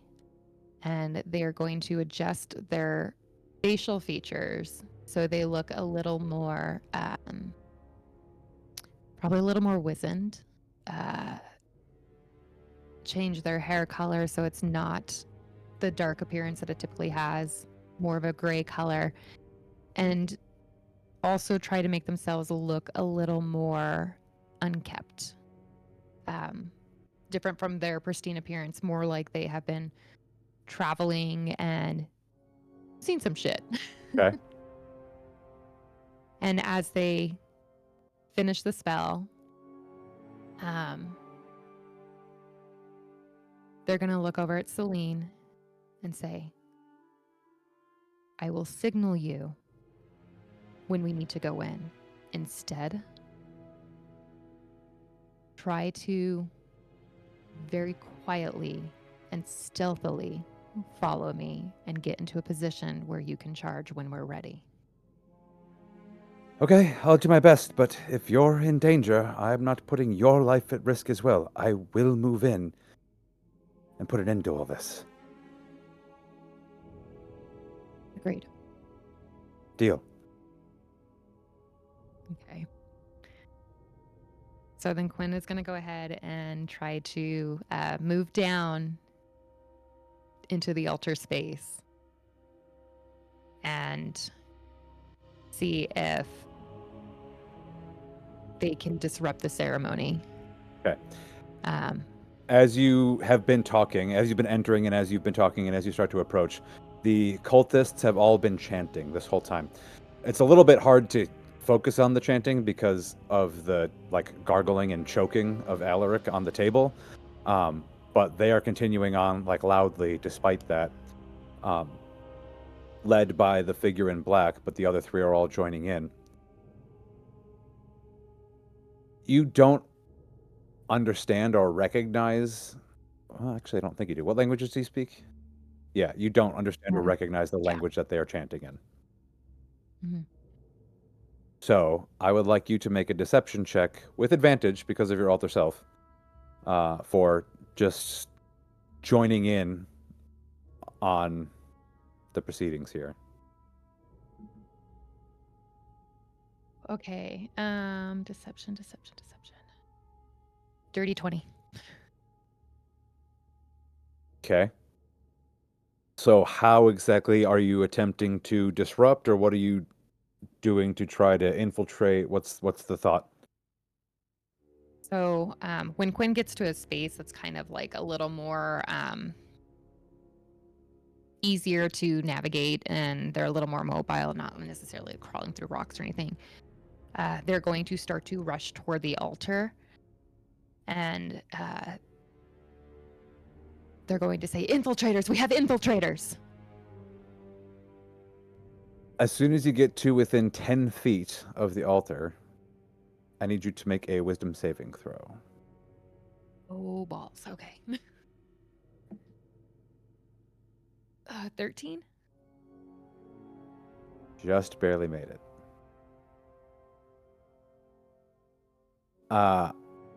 The three in gold will turn to look at you and stop.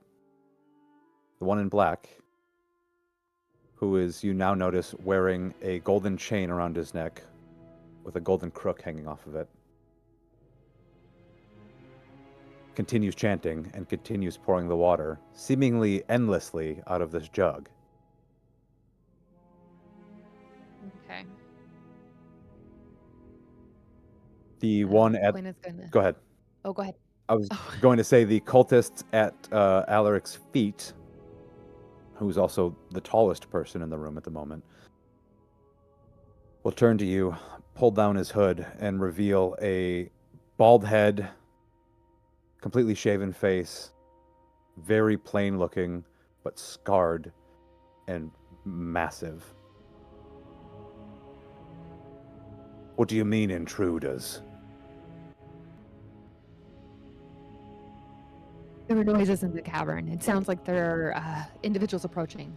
We must stop and hide our activities. We can't continue or we'll be caught. We're well hidden here. The entrances and exits are sealed. It appears that they have found the entrance. It was not as well sealed as we had hoped it was. You're gonna have to show me what you mean. All right, let's be on it. Okay, and Quinn is going to motion for this larger cultist to go ahead and follow them. And as they get toward the edge of the altar space, Quinn is going to quickly scan to see if they see Celine and make a quick motion of, "This is it. Get this guy." Your passive perception was what? 13? Yes. Yeah, you see her. She's not hiding particularly well. Wonderful. I tried. She rolled a 7. Ooh, okay. So yeah, Quinn is gonna look at her first, like, did you even try? And then say, get this guy. And hopefully, as they start to approach, they're far enough away that the other cultist won't see Celine start to take this guy out. So as the two of you like turn to walk away, this guy that you're walking with turns to the other two and says, "You two stay with the high priest." And they turn back and they continue chanting again. He follows you away. You motion to Celine. You see her easily. Thankfully, the guy behind you is just focused on following you. However, she sees you leading away the largest person in the room and sees Alaric left on the table with only 3 other small people around him. And you can now see on her face that she is trying to decide whether to listen to you or go kill the 3 of them.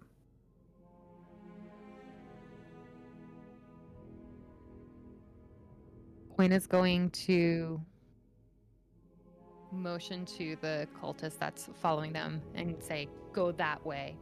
And then hopefully this cultist starts to pass Quinn so that they'll be in front of Quinn. Mm-hmm. And then Quinn is going to try to angle their way back to the altar or turn their attention back to the altar. What do you mean, go that way? I came from that way. I know what's over this way. He's like walking past you, but kind of like talking over his shoulder now. The pulpit's secure. What are you talking about? And then at that point, Quinn is going to say, go that way. And then when they shout now, that's Celine's signal to attack the big guy. And hopefully Quinn has set this up enough that Celine can easily take out the big guy and divert her attention there, trying to let Celine know that they're getting behind the big guy because they're going to try to go back to the altar. Okay. I rolled for her decision, and she is taking your lead. Sweet baby Jesus. Okay. So she is going to... Let's see. How does...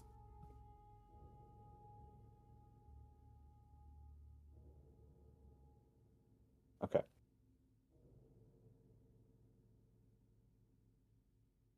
She's going to basically pop out of cover just enough and pull her... she has like a little one-handed crossbow. Mm-hmm. Pull that out and take a shot at the cult, like the fanatic that you've led away. Mm-hmm. So let's see here. She is going to roll a 11 plus 5, which will hit. That will do how much damage? 1d8 plus 3. I'm using the new dice that you sent me, and now I can't recognize Oh, which shape you. is which. There we go. 5 plus 3, 8 piercing damage to our cult fanatic here. So she'll pop out of the shadows a little bit, and you just hear this doop as she looses a small bolt at him. And as he's kind of like looking over his shoulder, it just tags him like right in his giant traps, and it pokes through the front a little bit. And you hear him like scream out loud, "I would like everybody to roll initiative now."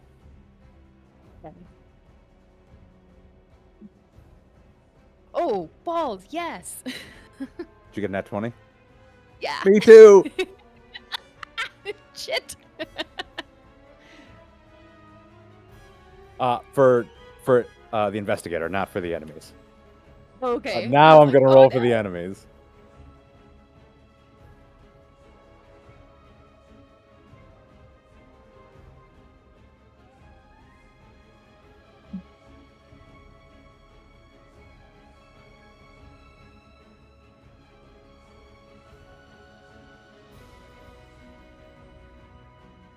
I'm guessing Celine will probably go first, though, because her dex is probably higher than Quinn's.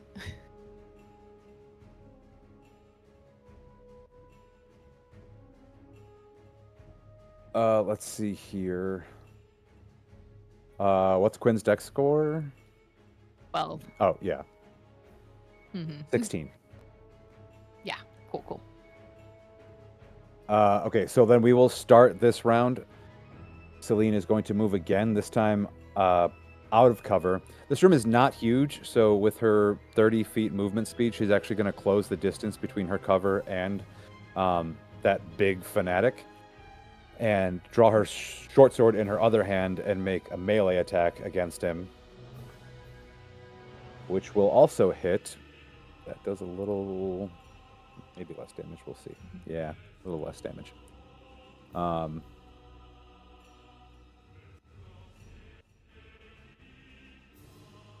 Sharp-looking sword, but it is rather small, and this person is huge. So as she cuts across his chest, it is just a thin line of blood, and he just kind of looks down at it and then back up and grins. It is now your turn. Okay. Quinn is going to go ahead and pop off magic missile. Okay. And specifically is going to aim at the high priest and the two other cultists that are by the altar. And So one at each of them? yeah, one Okay. at each of them. So Quinn gets 3 darts. They all strike. But it's not like it's a crap ton of damage. So Yeah, it is what, 1d4? yeah, 1d4 plus 1. Okay. Okay. So okay. Not too bad. We'll go ahead and we'll say the high priest gets the 5 points. Okay. Because that was a d4 plus 1. And then the two other cultists, one gets 4 and the other gets 3. And this is force damage. Okay. The high priest, totally unfazed. It like hits his back, Okay. explodes in his back, but still chanting, pouring. Almost doesn't even notice, it seems like. The other two cultists both stop chanting momentarily as they shriek instead. It hit one of them in the neck, and he's now like bleeding profusely. The other one was hit in like center mass, and it's also like profusely bleeding. They took a ton of damage from that. Okay. Cool. Anything else for you? Let's see here. And then Quinn is right next to the big guy. Let's see. I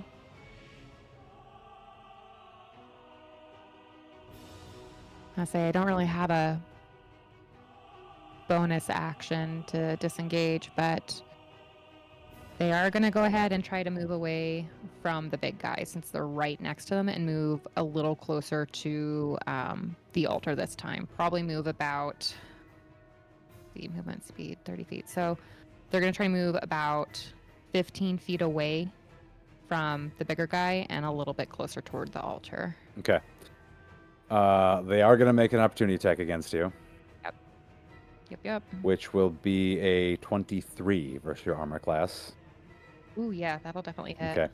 This is just a little dagger swipe. Let's see here. So that's going to be 1d4 plus 2, so that's 2 plus 2 is 4. Okay. So 4 points of damage. Okay, not too bad. Gwen takes their lashing. Okay. So you've moved away about halfway back the distance, right? Mm-hmm. Yeah. Yep. And that's it for you? Yeah, that'll be it. Okay. That'll bring us to the cultists. The high priest still pouring and still chanting with his other hand, like motions them towards you guys. He just kind of like waves them away. So he continues the chanting. He almost starts chanting louder, but the other two cultists will kind of peel away from the table. And they're coming straight for you because you're the closest. Okay. So let's see. They are going to take swings at you with their scimitars that they pull out.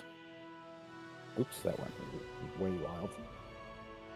wild. So one is going to be a 14 versus your armor class. It just hits. Okay. And the other is going to be a 13 versus your armor class. That one will miss. Okay. So the 14 is going to be 1d6 plus 1. That is going to be 3 points of slashing damage. All right, all right, all right. Doing okay so So far. these two are both basically right on top of you, essentially blocking your path to the altar. That'll bring us to the fanatic, the huge guy, who has Celine Drake right in front of him still. And she is now like shrieking in his face, like, I won't let you get away with this. And she's winding up to attack again. He is going to kind of just continue with his big, stupid grin and reach out one hand and cast Inflict Wounds. Let's see here. That is going to hit, and that is 10. Do I have... Where's my 10? Yep.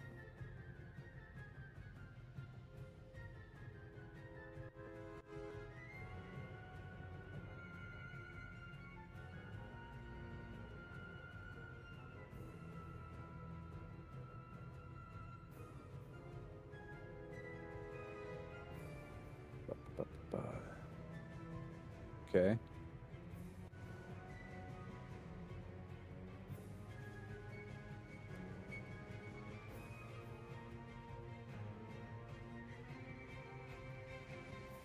So suddenly, huge damage as he reaches out and wraps his hand around her throat.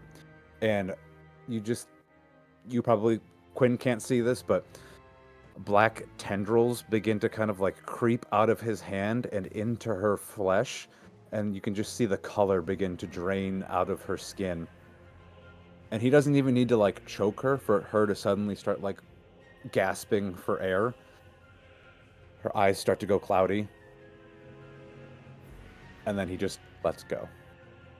She's still standing, but she's like dazed a little bit. Okay.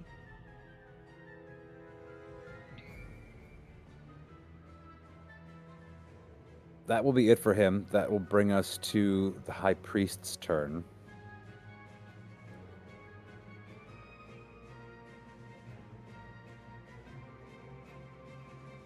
Who is going to cast his gaze over to you while still chanting.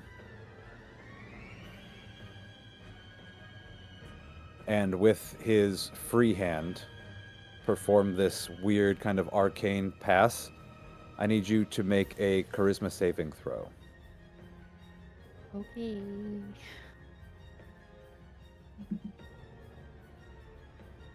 Fucking lucky ass shit. That is a nat 20. Okay.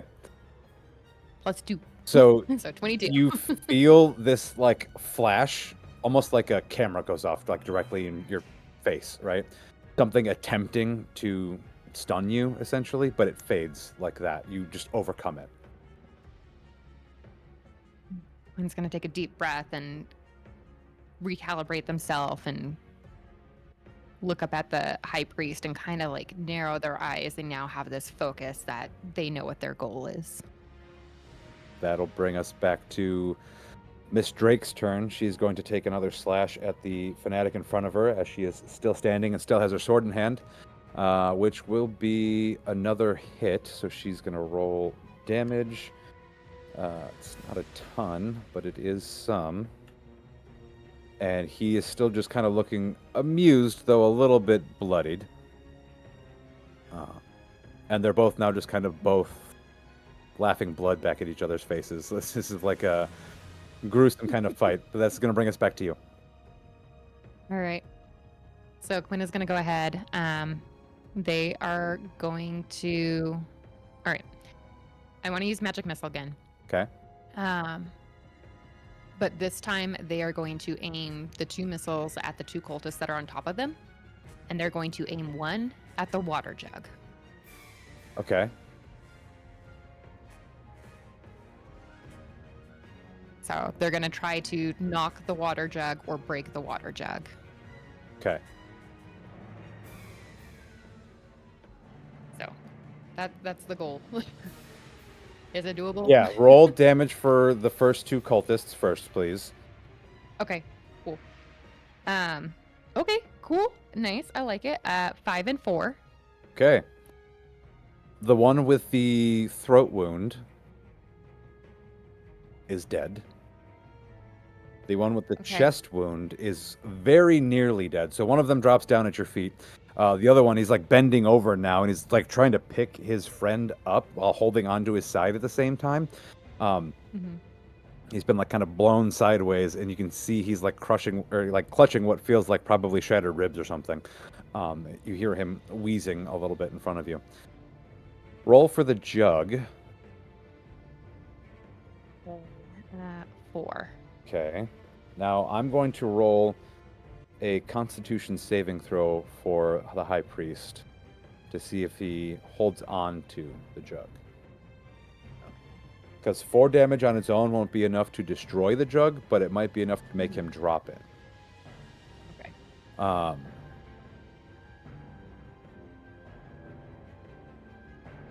Not enough to make him drop it either, unfortunately. Okay. You do notice right along the handle where he's holding it, there are faint cracks now, almost kind of like glowing in that radiant kind of like red force damage way. So you have done damage to it. It just wasn't enough to totally destroy it. There is a little bit of that liquid kind of spilling out and leaking down the priest's hand, but the majority of it is still coming out of the opening over Alaric's face. And you'll notice now Alaric is not responsive to it anymore. Okay. Quinn's gonna kind of like suck in their breath and try to get their resolve, but is clearly fearing the worst and beginning to come to terms with they may not have been in time. Anything else for your turn? No, there's something else that we can do, and I'm going to go ahead and keep Quinn where they're at. Okay. That'll bring us to the remaining cultist in front of you, who's barely holding themselves together. So they are going to just try to feebly defend themselves with a sword swipe at you.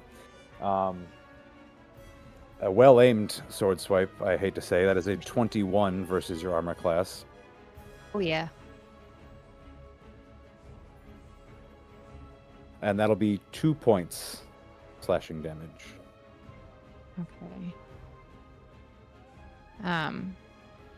Quinn is going to go ahead and like grip their side, and though they can feel the sense of will to keep going, but they're starting to feel fatigued and a little battle worn. Kind of shouts over at Celine and says,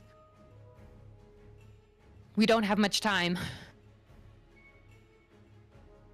She, like, with a cough and a choke, no kidding. The fanatic in front of her says, "You're wrong. You're out of time." And reaches out a hand and conjures a golden hammer in the air next to Celine. And is going to swing it at her.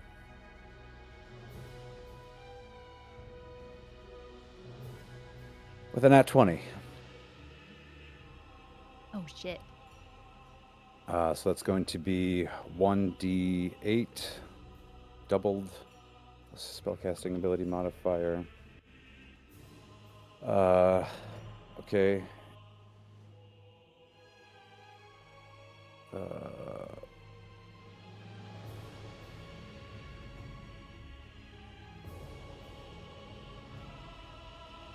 Okay.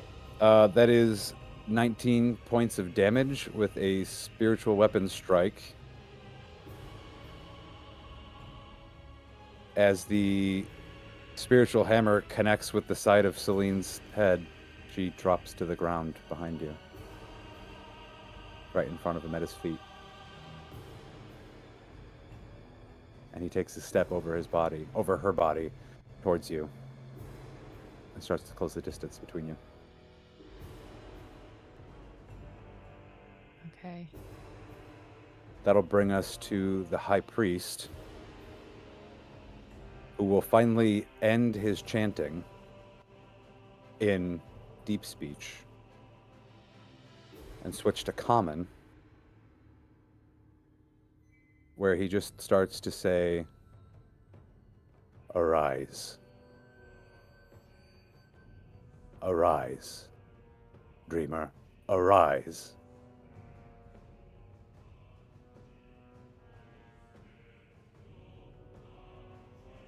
He's going to, in between words, look at you and cast Hold Person. I need you to make a wisdom saving throw.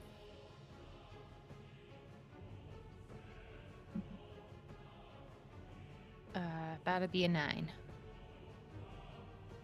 Okay. Sorry, let me see here. You needed a... Something a lot higher than a You 9. needed a 14, yeah. Okay. So you are paralyzed for 1 minute, and you can make the save again at the end of each of your turns. Okay.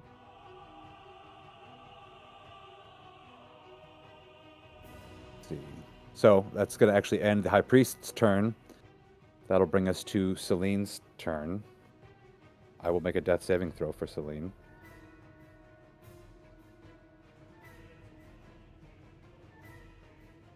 She has 1 successful save. Okay. That'll bring us to your turn. All right. Well, I can't do much. Let's see. Paralyzed, incapacitated, no speed. Attack rolls against you have advantage. Automatic critical hits. Can't move or speak. Feel strength. Okay. So I can't move or speak. Let's see here. And I don't have any psychic spells either. So I think all that Quinn can do at this point is go ahead and make a saving throw. Okay. You need to meet or beat a 14. Nope. It's an 11. Okay. Then that is going to bring us back to the cultist right in front of you, who sees you unable to move, and with a wheeze and a smile stands up a little bit straighter in front of you. This is for Godfrey, and takes a swipe at you. That is an... Let's see... 16 versus your armor class. 16's gonna hit. That is going to be a...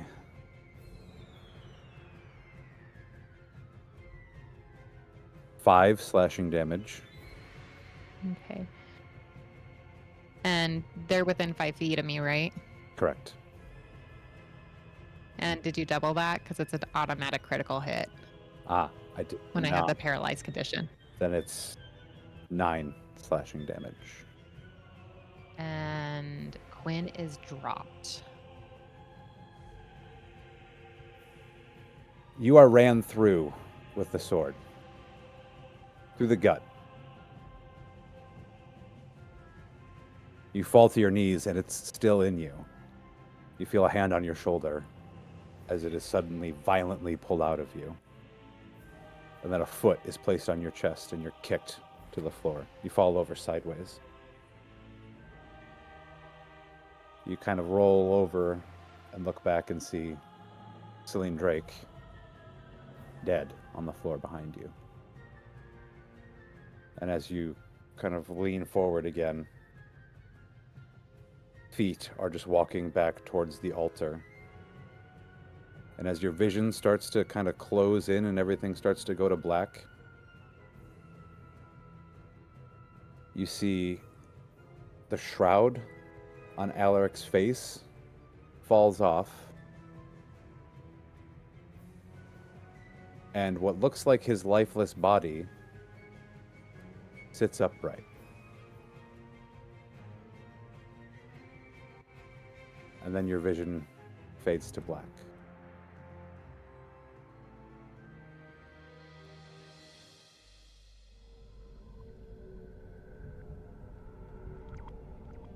Everything recedes from your senses. You remember there had been the sound of water. You remember there had been the smell of musk and dank air. You remember hearing the sounds of footfalls on stone, but they begin to feel further and further away in the distance. You remember your companion, Celine Drake, and your friend Marin, and your family. But all of those begin to fade further into the darkness. It's almost as though you watch your memories sink away from you into this inky blackness. It's like you're being pulled under the water, and everything is just rising up to the surface away from you. And you fall like that for what seems like forever, as more and more of you is stripped away.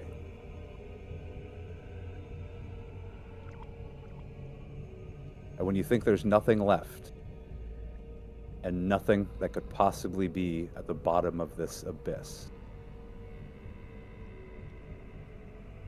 you suddenly feel an embrace. Soft at first. Something that just wraps around you. It coils at your foot at first, and then works its way up your leg, and then around your torso. Next thing you know, you're being entwined, gently but completely. You don't see anything. You can't even see yourself. This is all just a sensation. And you hear a voice from nowhere, and yet somehow from everywhere. Quinn.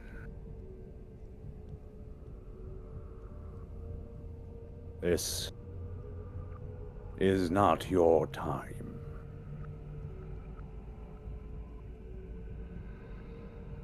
I have the power to give you a second chance.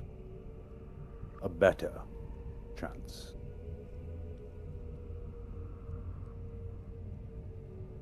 Tell me, what do you want most in the world?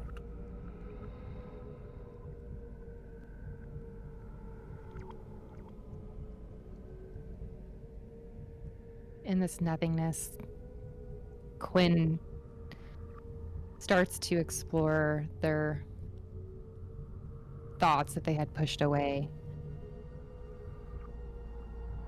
And they say, I don't want to fail.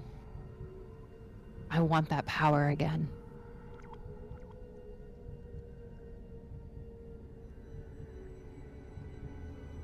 I can give power.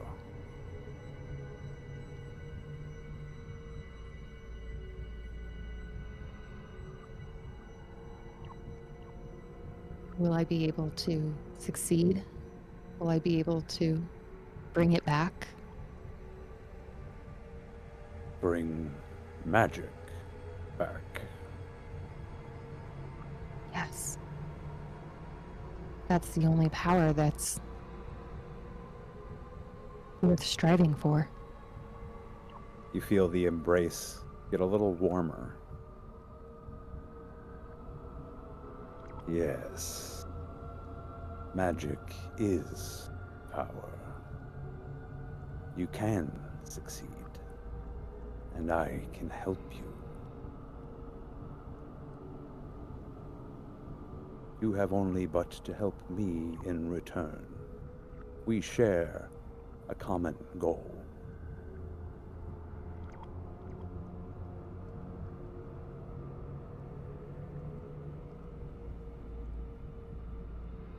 You also want to bring back the power? The arcane? Do.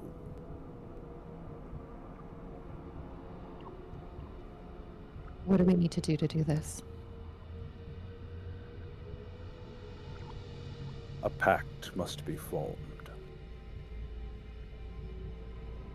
Give yourself to me, and together we will be powerful.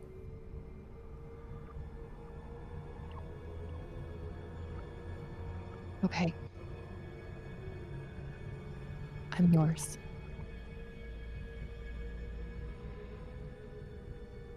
And with that, we will end for the session.